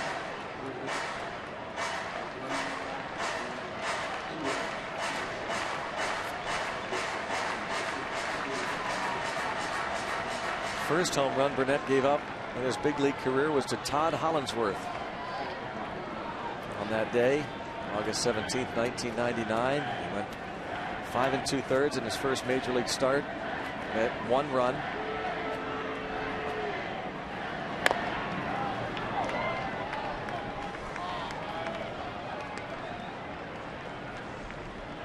That was his first career win in his first major league start. Tonight, his 435th big league appearance, 430th start.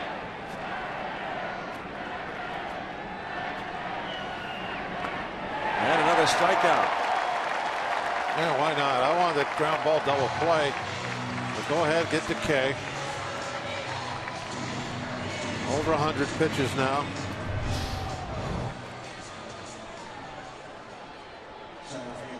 Bounce that just right in front of Cervelli's glove. At the chase and the swing and a miss. Keep those K's coming. 9 tonight. Second most of the season. And that struck out 10 Mets on May 23rd.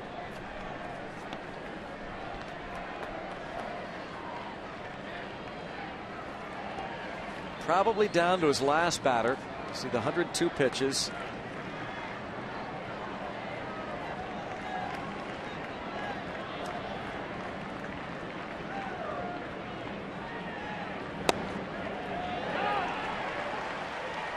Who was his first batter? Right? We still have that. His first game up. Ashton and AJ there. His sons who threw out the first pitch.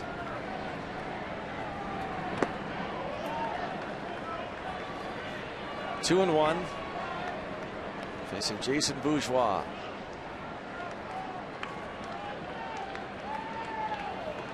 Bourgeois has lined out twice and bounced into a force play.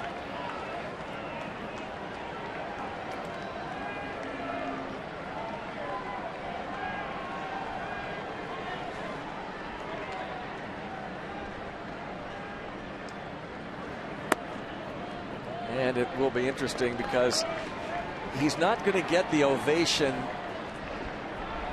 that he would if Clint Hurdle takes him out during this inning. And they'll certainly react because they know he's near the end. Trying to encourage A.J. Burnett, his two boys. And now it is 3-2.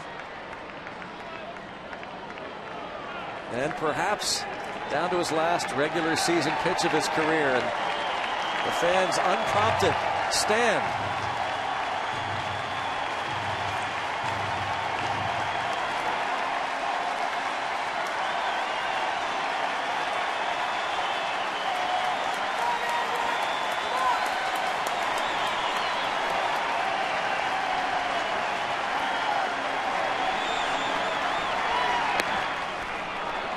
Ball 4. They wanted strike 3 badly. That was something special. And here comes Clint Hurdle. But how about the way the fans just reacted? Were they loud? And they'll be even louder. And we'll let you enjoy this special moment in Pittsburgh.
Fans just they wanted more.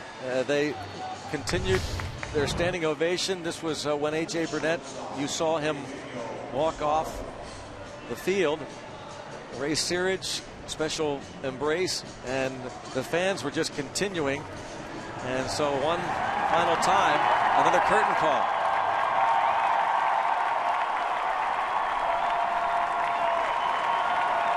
That's up to his family in the suite.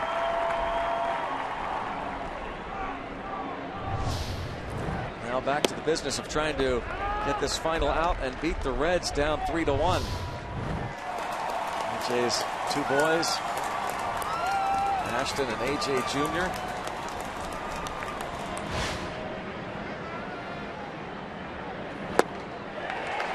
Greg, isn't it amazing the relationship that AJ has with the fans here in Pittsburgh? No, it's unbelievable. Yep. He was here for 2 years, skipped a year, and then back for another season. I mean, it's happened so fast for him here. You know, it's not like he was a long time, you know, pirate. Well, look at his career, how just far he's traveled. I mean, over the many years of his major league career, 7 years in Florida, 3 years in Toronto, 3 years in New York, a year in Philadelphia. But it was Pittsburgh that was someplace special for A.J. Burnett. Never seen him bond with fans like A.J. has here. Jared Hughes gets that last out.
Exit from his final regular season start of a fantastic 17-year career. That includes his two sons, AJ Jr. and Ashton. AJ, you guys took in the whole thing from up here on the suite level. What was that moment like for you? Well, I mean, it was just great just to watch him pitch again. I mean, 7 innings. I mean, he went 5 or something, 5-4 for the past few games, and seeing him pitch 7 was a pretty good thing to see again, see him recover and get back together. But pitching again, I know we all wanted that strikeout, but seeing that, I feel like it made a better dramatic feel and a good ending to his life career that was really amazing. And I think it was something that everyone should have seen. It was great. It really was. Ashton, what was it like watching these fans cheer the way they did for your dad when he came out for the curtain call? Well, it felt really good to, like, hear everybody wanting him to come back. What was it like being able to throw out the first pitch before the game, you and your brother, Tennille Walker and Andrew McCutchen? Oh, that was great. I didn't really care if it was a ball or a strike. I just wanted to get it right to the catcher, and yeah, I tried, and I did. It was fantastic. AJ, when you look at the way these fans in Pittsburgh and the way the city has embraced your father and the way you and your family have embraced Pittsburgh, what are those memories going to be like for you when this is all over? Well, when we were playing for the Yankees and we were driving home one day, I remember talking to my dad, and he said, hey, I think I might get traded. I'm probably going to go to the Pirates. And I said, and at the time, I didn't really follow with baseball that much, so I didn't really know what the team was.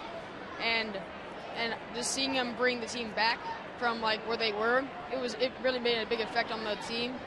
And seeing what the effect made on him, too, because Yankees wasn't his best years, but I think Pittsburgh, it felt like a home, and felt like a home to us and for them, and I think he really fit in great. Do you remember the bat signal when it went up there? What was that like for you guys? That was really cool. I mean, at first, back then, it was just like a little thing, like he would dress up and go to our school as Batman for Halloween.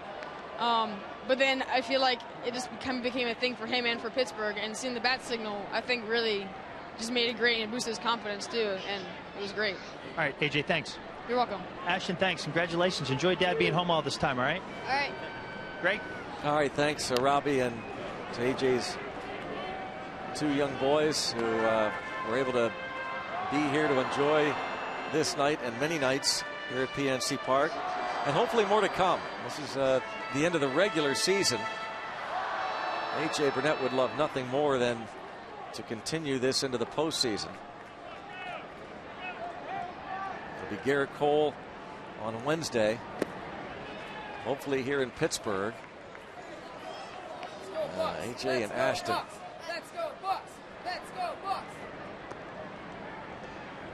But as Bob, as you were saying, it's pretty remarkable in less than 3 years how AJ Burnett and this city just fell in love with each other.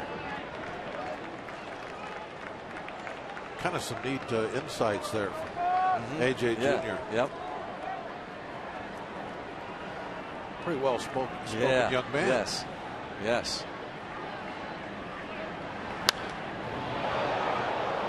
Crawling across the bottom of your screen, tweets about AJ Burnett, hashtag BucksBooth.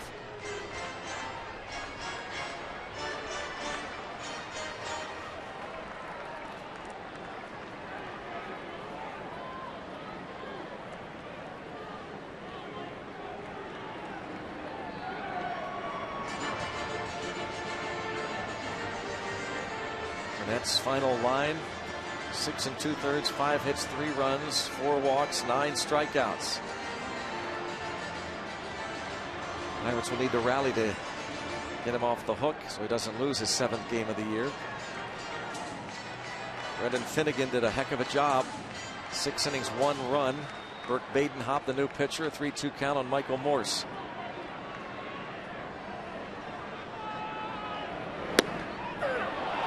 Strikes out looking.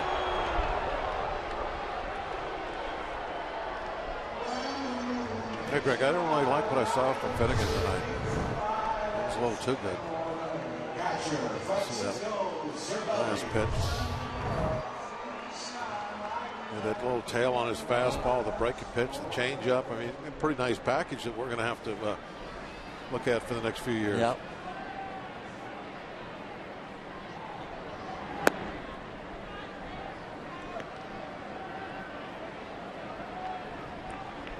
No glasses is a bat.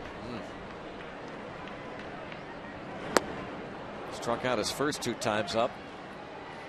Decided, heck with those, I can't see.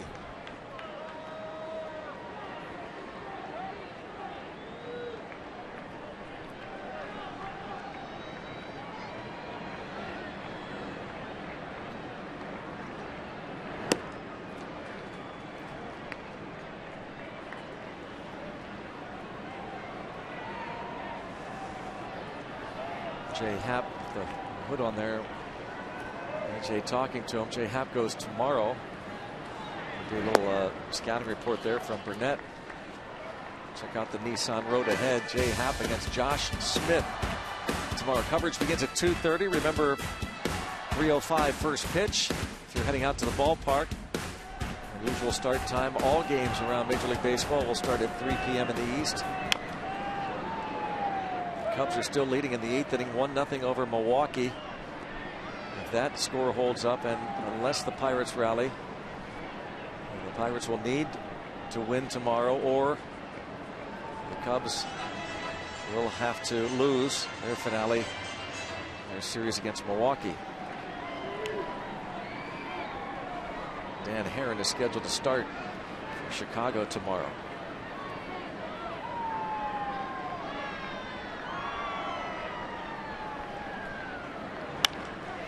Towards center field, sending Bourgeois back toward the track. 2 outs. Carried a little bit. Yeah, ended up having to make a little lunge.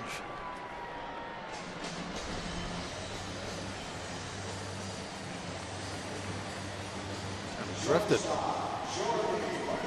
Download the #1 app for live baseball, MLB.com at bat. You can visit MLB.com for details. And that's MLB.com at bat. Follow the Pirates throughout the postseason. Jordy Mercer has bounced out twice.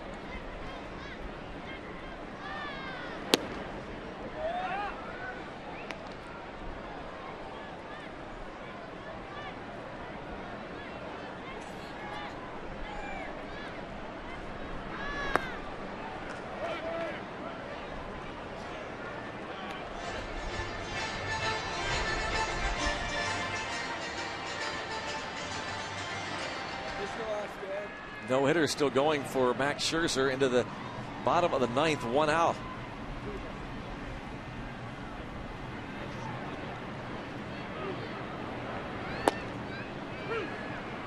For the Pirates, they've collected just 3 hits and the 1 run that came across in the first inning.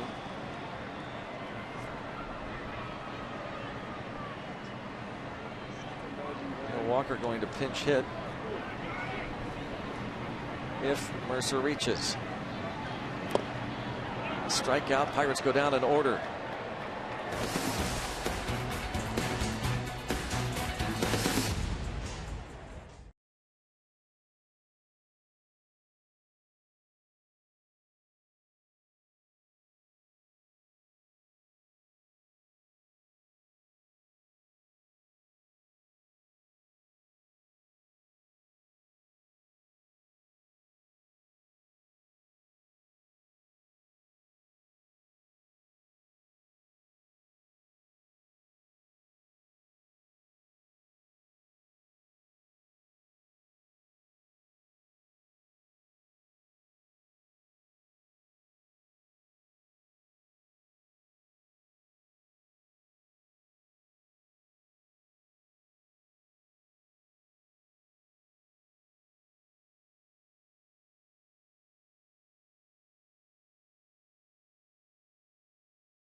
Who, after his no-hitter against the Pirates, seemed to struggle a bit at times.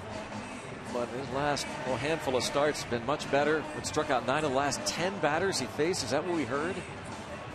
Wow. 5th player in big league history to have 2 no-hitters in the same season. Bobby Laframboise, who gave up the grand slam to Jason Hayward on Wednesday, the second game of the doubleheader, inherited the bases loaded from Charlie Morton.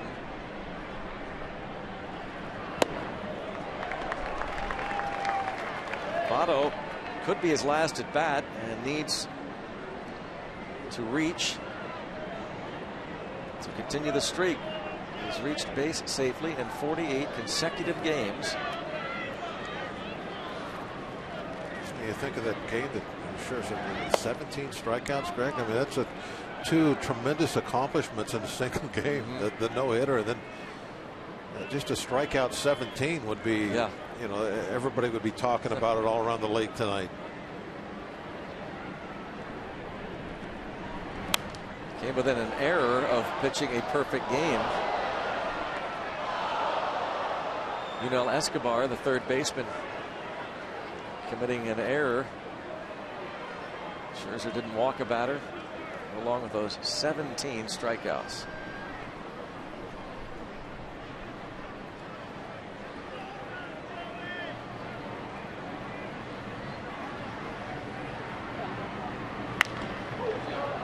Past the pitcher, but there is Mercer.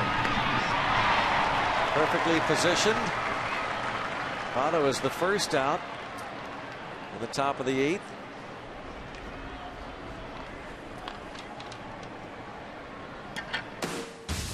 T-Mobile fan photo of the game. Carla from Fan Fest, Pirates Fest, over the winner. Arm wrestling AJ Burnett. Hashtag Pit Data Strong fan, or T-Mobile Data Strong fan of the game. Off from Boyce faces just Joey Votto, Clint Hurdle. We'll go now to Joe Blanton with one out in the 8th.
The Pittsburgh Pirates, and may not be reproduced or retransmitted in any form.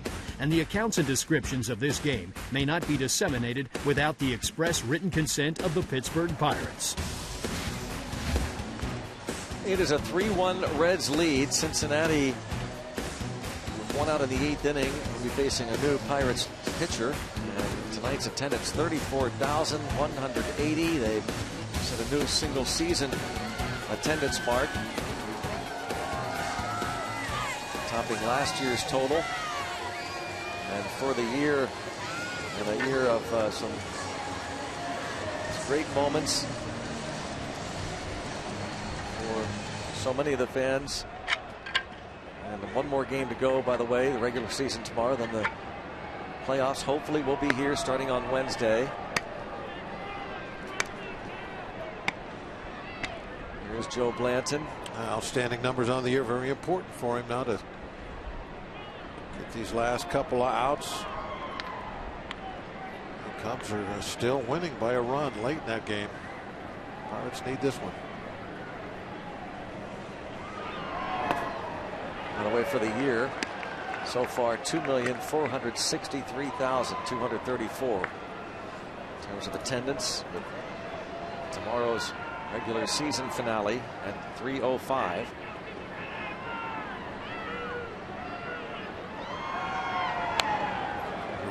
The last person in the game tomorrow is the record setter. Yes, that's the new standard, the new mark. He will have broken the old record.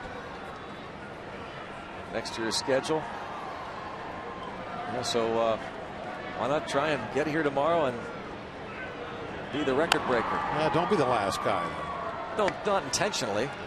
Last guy or gal. But if you happen, if you have to walk through just before the first pitch, well then, perhaps. Yeah, don't intentionally wait. Yeah, but you'll be the mark for next year.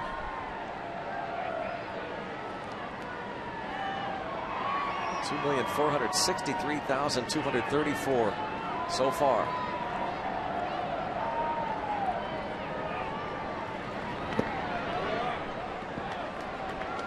One and two on Phillips. Singleton scored in the first. He was one of A.J. Burnett's 9 strikeout victims in the third. Also one of 4 walks for Burnett.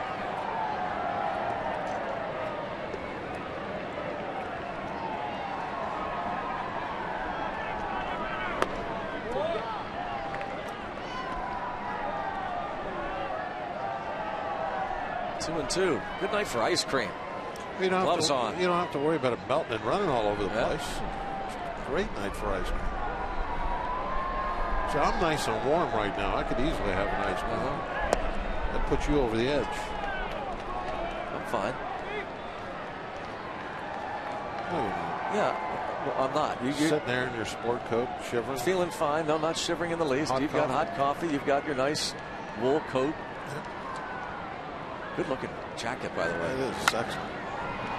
Base hit for Phillips. He's on base for the 3rd time.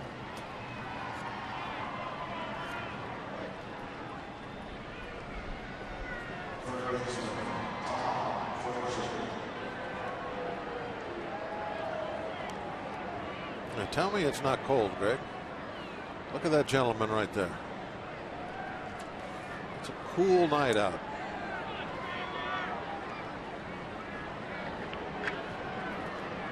You have to be properly dressed.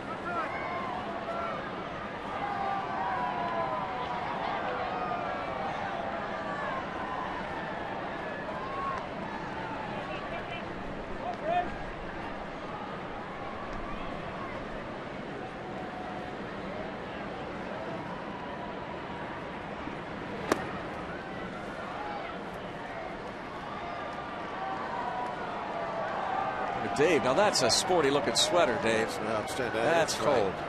See, now Dave knows how to dress for any type of weather.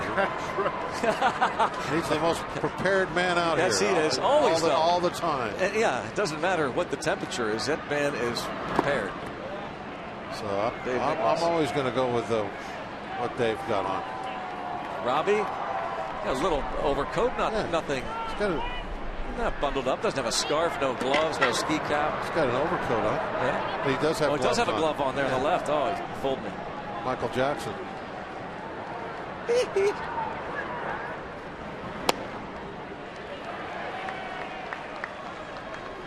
2-1. This year's record breaker, Michael Williams' son Gran, Pine Township. 2,442,565th fan. Runner goes, and as always, Terry is directing. This is, I guess this is my last TV game. You'll be here tomorrow with Tim. I'll be here tomorrow with Tim, yes. I know Steve thanked everybody. I'll do the same. Thanks to Terry and all the folks. We do not take anybody for granted what they do here. In all seriousness, they put this show on every night, and they're the best in the business. And we mean that sincerely. They're great people. They're fun to work with, and they just do an unbelievable job. All year long. Tomorrow will be the final Pirates game on Root Sports. And you'll want to tune in if you can't be here for a really neat, they call rollout, all the credits, but the kind of highlight video that Tyler Graham put together. Sensational stuff.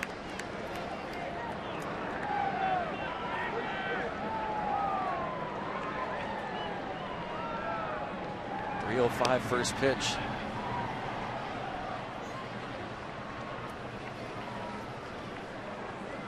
Phillips was on the move when Frazier fouled a pitch off.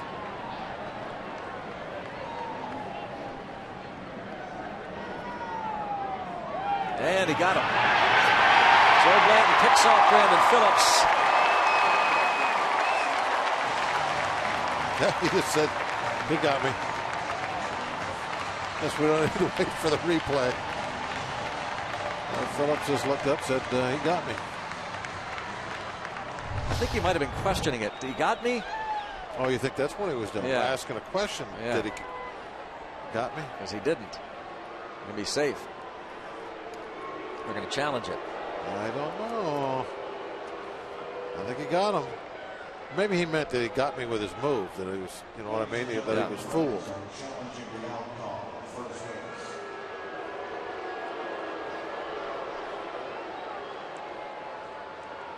Now, right there, Greg, I think he's out.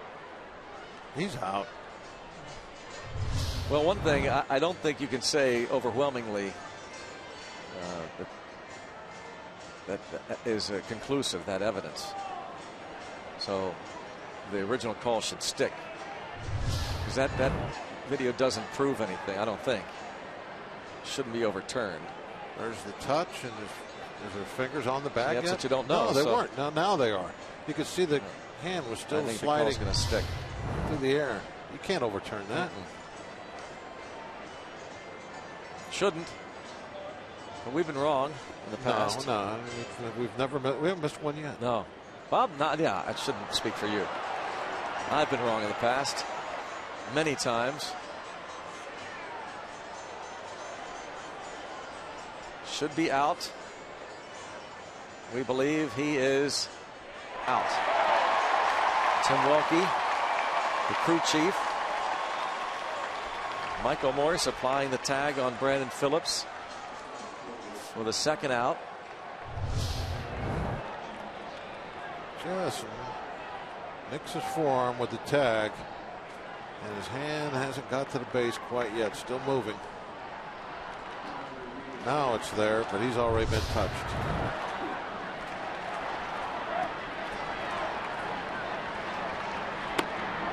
Three and two on Frazier.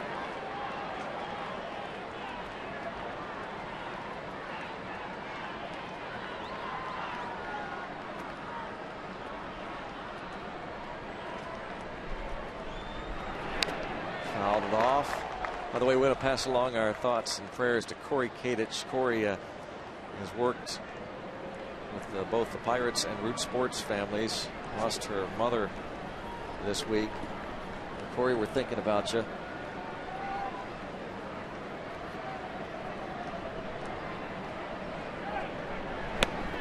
Down on strikes goes Frazier. Down goes Frazier.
See how Ray Searage helped Jay Happ become his best, and much more inside Pirates baseball presented by Allegheny Health Network tonight after postgame on Root Sports. And tonight, A.J. Burnett made his final regular season start, went 6 2/3, gave up 3 runs on 5 hits after giving up 2 first-inning runs.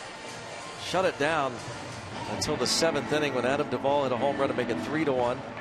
Brett Kiesel is on hand. See him a handful of times each year, and if he's enjoying retirement, it's probably strange for him. Steelers great. Brett Kiesel. He's warm with that big beard. I was thinking about what AJ was feeling, some of those thoughts. I'm sure he'd go through a similar type deal and his decide, is he going to retire or not? Yeah, he does look warm. Neil Walker batting for Joe Blanton against Michael Lorenzen. Bulk of Lorenzen's work this year had been as a starter.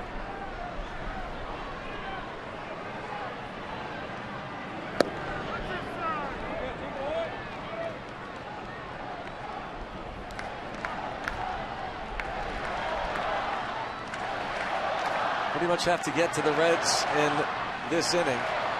Well, Aroldis Chapman starts to loosen in the 8th.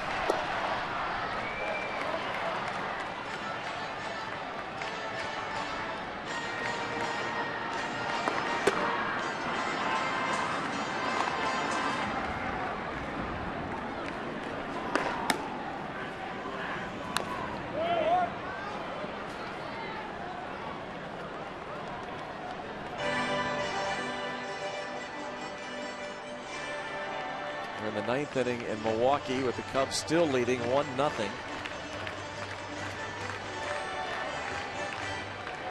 Much offense for that ballpark.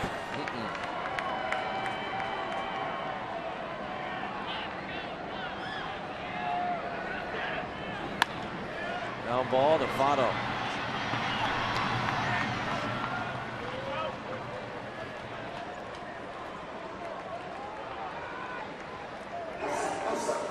Michael Lorenzen has made 2 starts this year against the Pirates. One pretty good one not so good.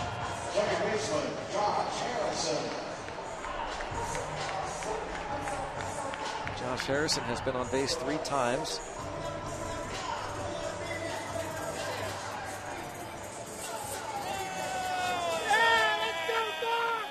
Mets fan doesn't want to hear it. Reds are trying to end a 13-game losing streak.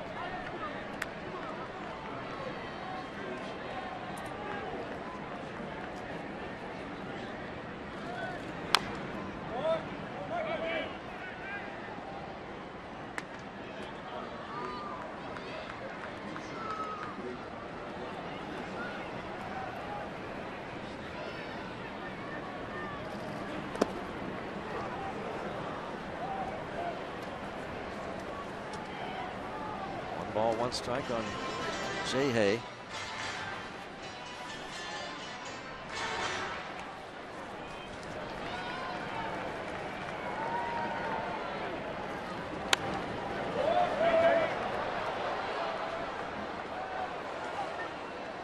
Was he throwing this hard when he was starting against us, Greg? I don't recall this. 98, 97 mile-an-hour fastballs.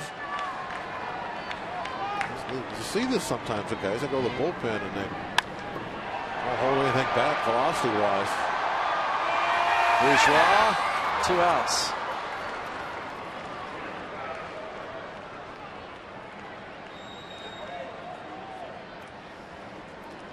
And brings up Gregory Polanco with 2 outs in the 8th inning, down 2 runs.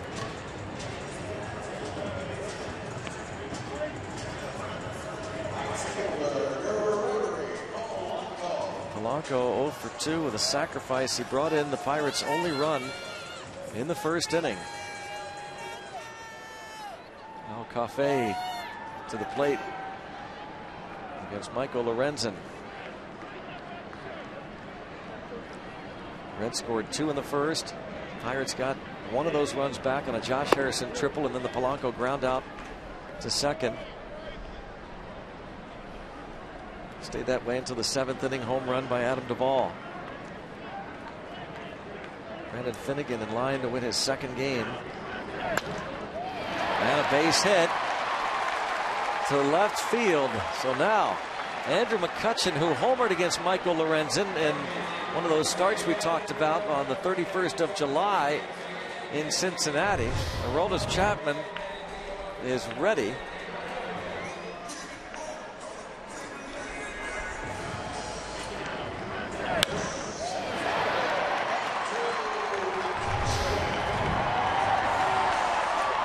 McCutchen will bat, and he's going to have to face Aroldis Chapman. Got to make a move. They're waiting for Kutch to get up to the plate before they came out.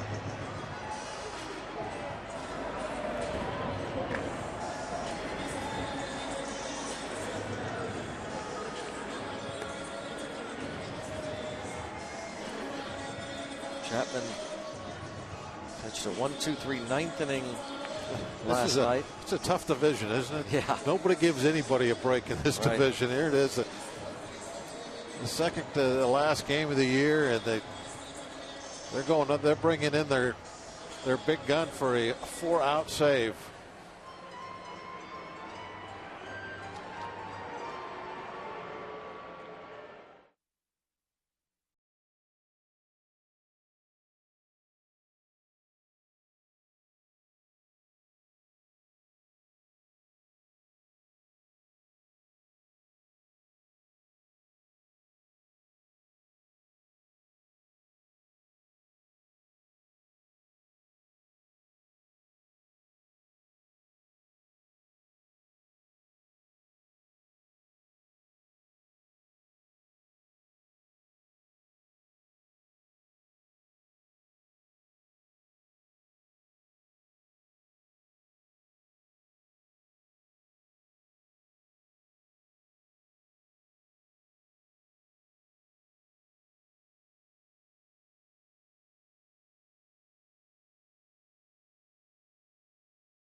New third baseman is Evanda Jesus Jr. double switch. Takes Todd Frazier's spot, and Aroldis Chapman will face Andrew McCutchen. This matchup has had at times kind of a bitter taste. Back to when Chapman hit Andrew McCutchen up around the shoulder area a couple years ago. Career numbers: 4 strikeouts and 8 at bats, and that hit by pitch.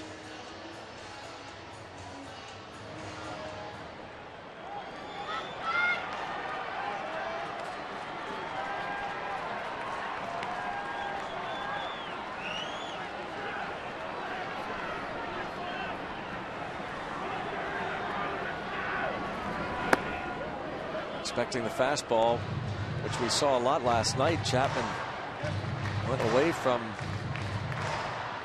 that wicked fastball several times. Went to the breaking ball, and we even saw a devastating changeup last night, right? Yeah, one. But he did throw it. It was pretty darn good. Faded away, down and away, like a nice movement on it, like a almost a little screwball. At 90 miles an hour. There are guys in the league that can't throw their fastball as quick as Chapman can throw his changeup.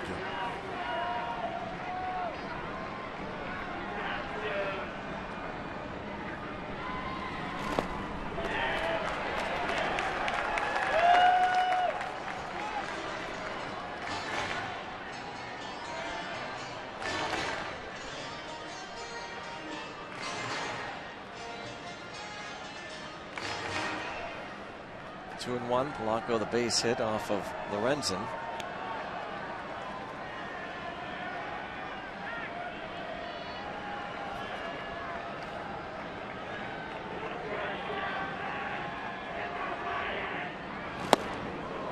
There it is. 99.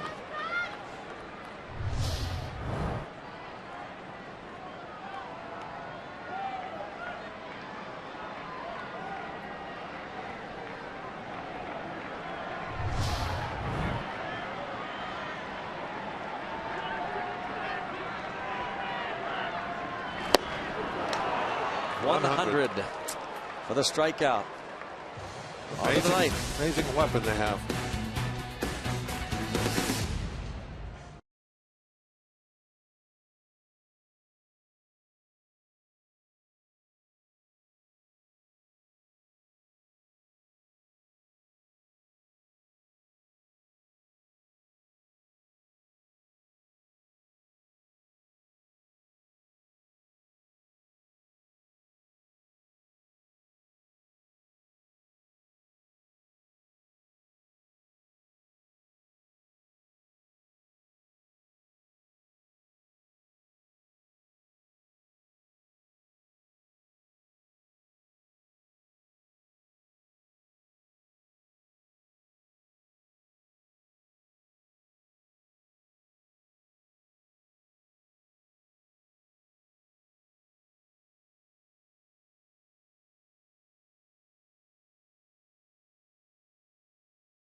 Great shot right there from the Allegheny Health Network Supermo.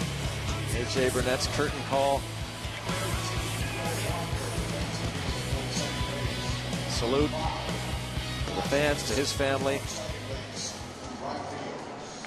Quite a love affair.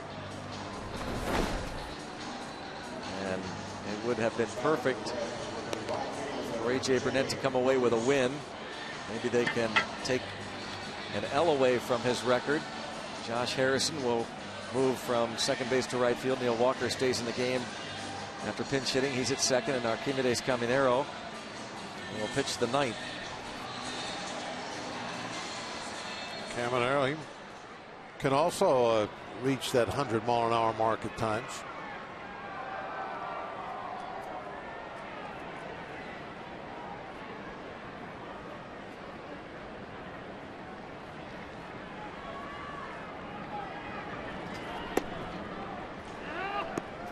You know, it would almost be kind of fitting, Greg, for a walk-off win in the bottom of the ninth, and then AJ come out to apply the pie to the face. That would be very fitting.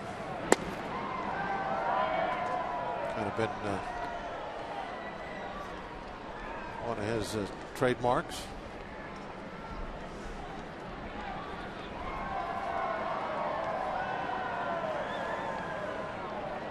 Got to keep it close. Right now, 3-1. 3-1 ball game is doable. It's still close in Milwaukee. 1-0. Cubs lead it with the Brewers batting in the bottom of the ninth.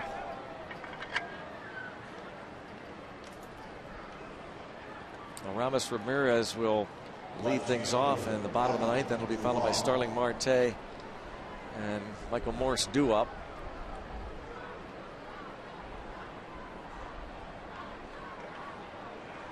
Adam Duvall to the plate.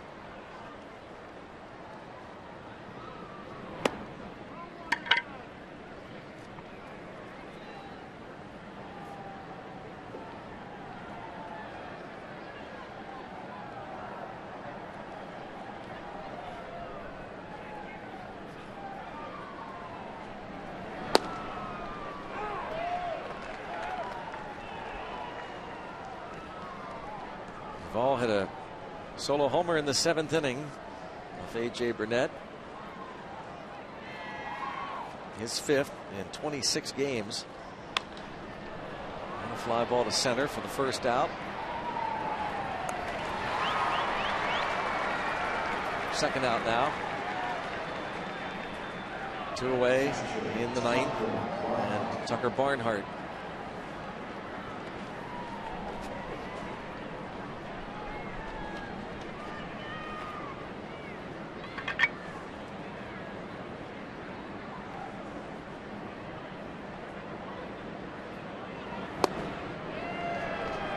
There's a 99.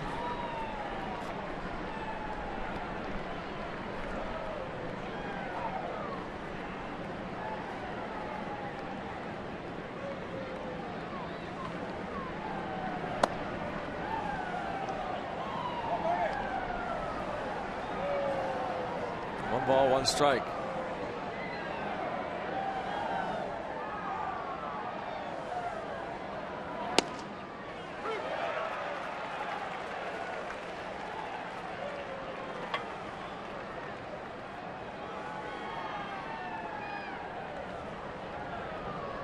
Aroldis Chapman going to go out for the bottom of the 9th and try and get a 4-out save.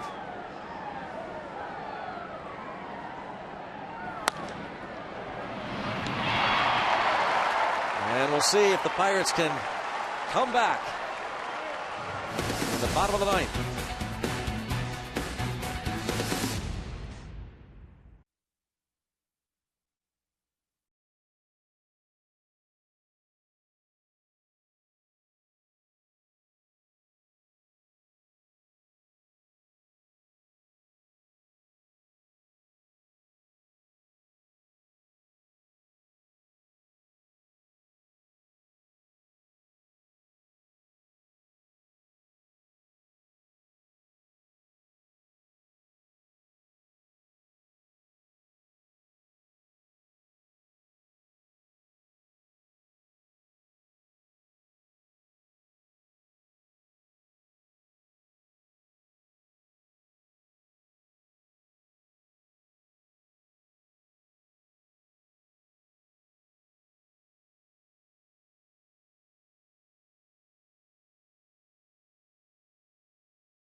Dan, the Pirates can come back. If they don't, then tomorrow takes on even greater importance. Pirates didn't want to play in the wild card game. They certainly don't want to go to Chicago. Jason Bourgeois moves from center field to left field. And Tyler Holt comes on to play center.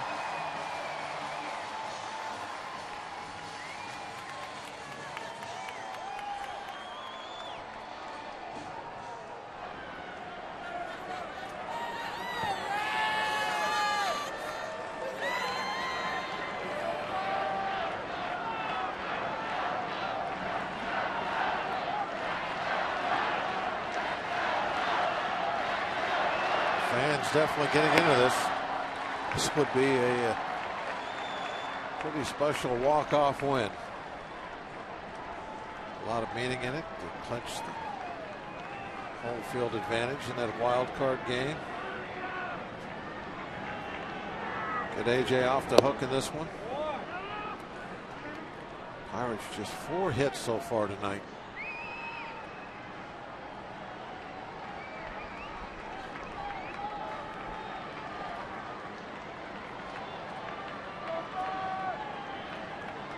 One more comeback, guys. Team that leads the league in that department.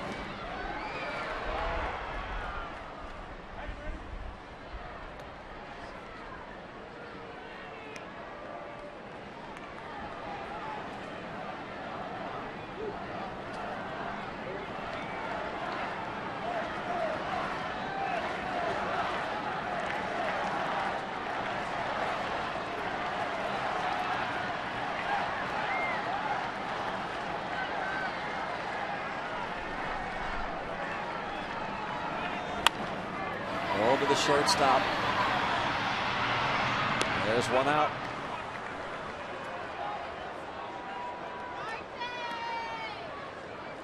And this final series against the Reds wraps up tomorrow afternoon. Our coverage from PNC Park starts at 2:30 with Pirates pregame presented by WB Mason here on Root Sports.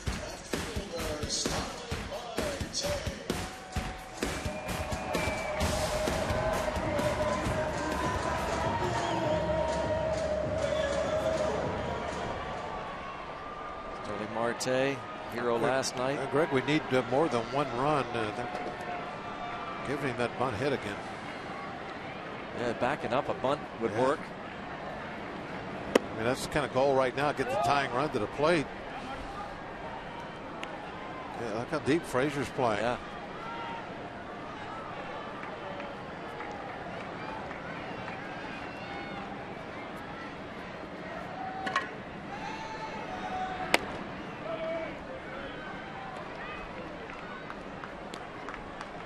J-Hap tomorrow. If the Pirates don't score a couple to at least get this to extra innings, they end up falling. They will need Hap tomorrow, perhaps, to wrap up that home field. Almost got a piece of Marte. In fact, he's saying it did, and he convinces Mike Everett that it did.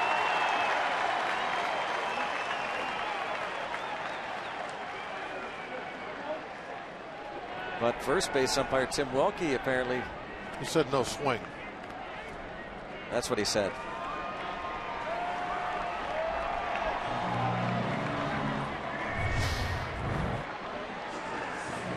No swing.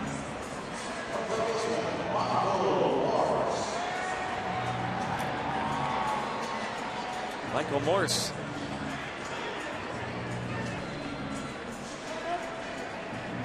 Got him on the kneecap.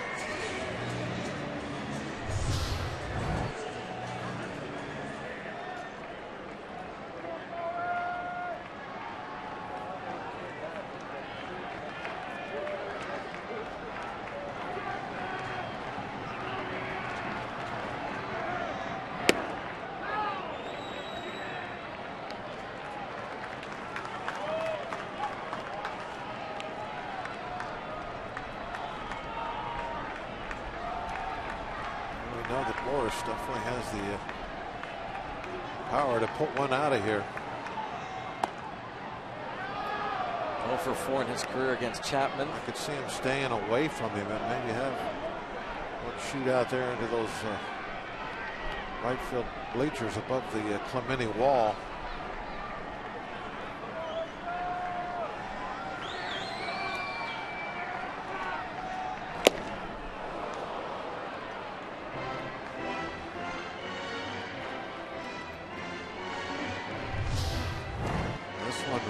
Down the pipe.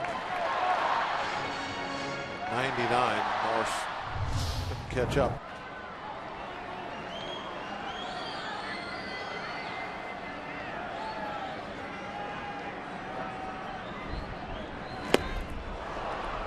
Down to their last out. Second strikeout for Chapman. He's looking for his 8th career save. More than just 3 outs.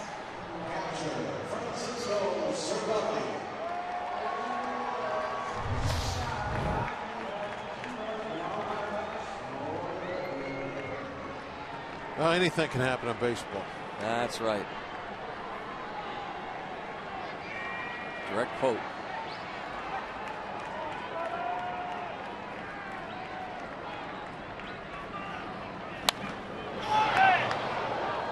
101.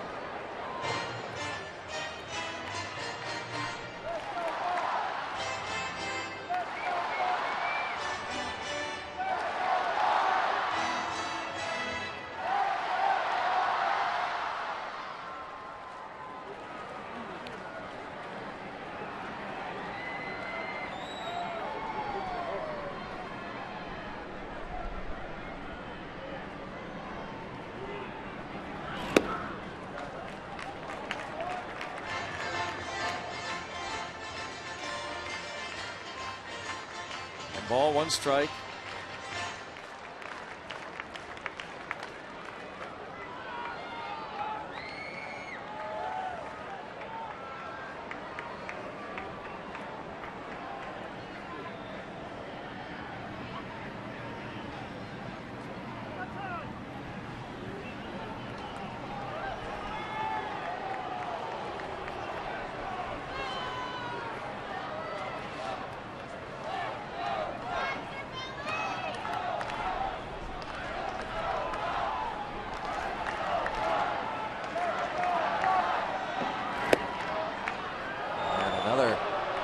Strike is called.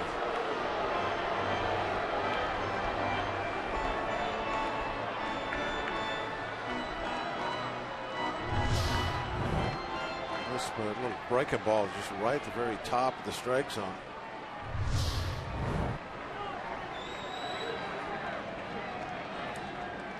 Got another strike to try and do something with here. Driven towards center field, and that is the ball game. The Reds snap a 13-game losing streak. They keep the Pirates from clinching.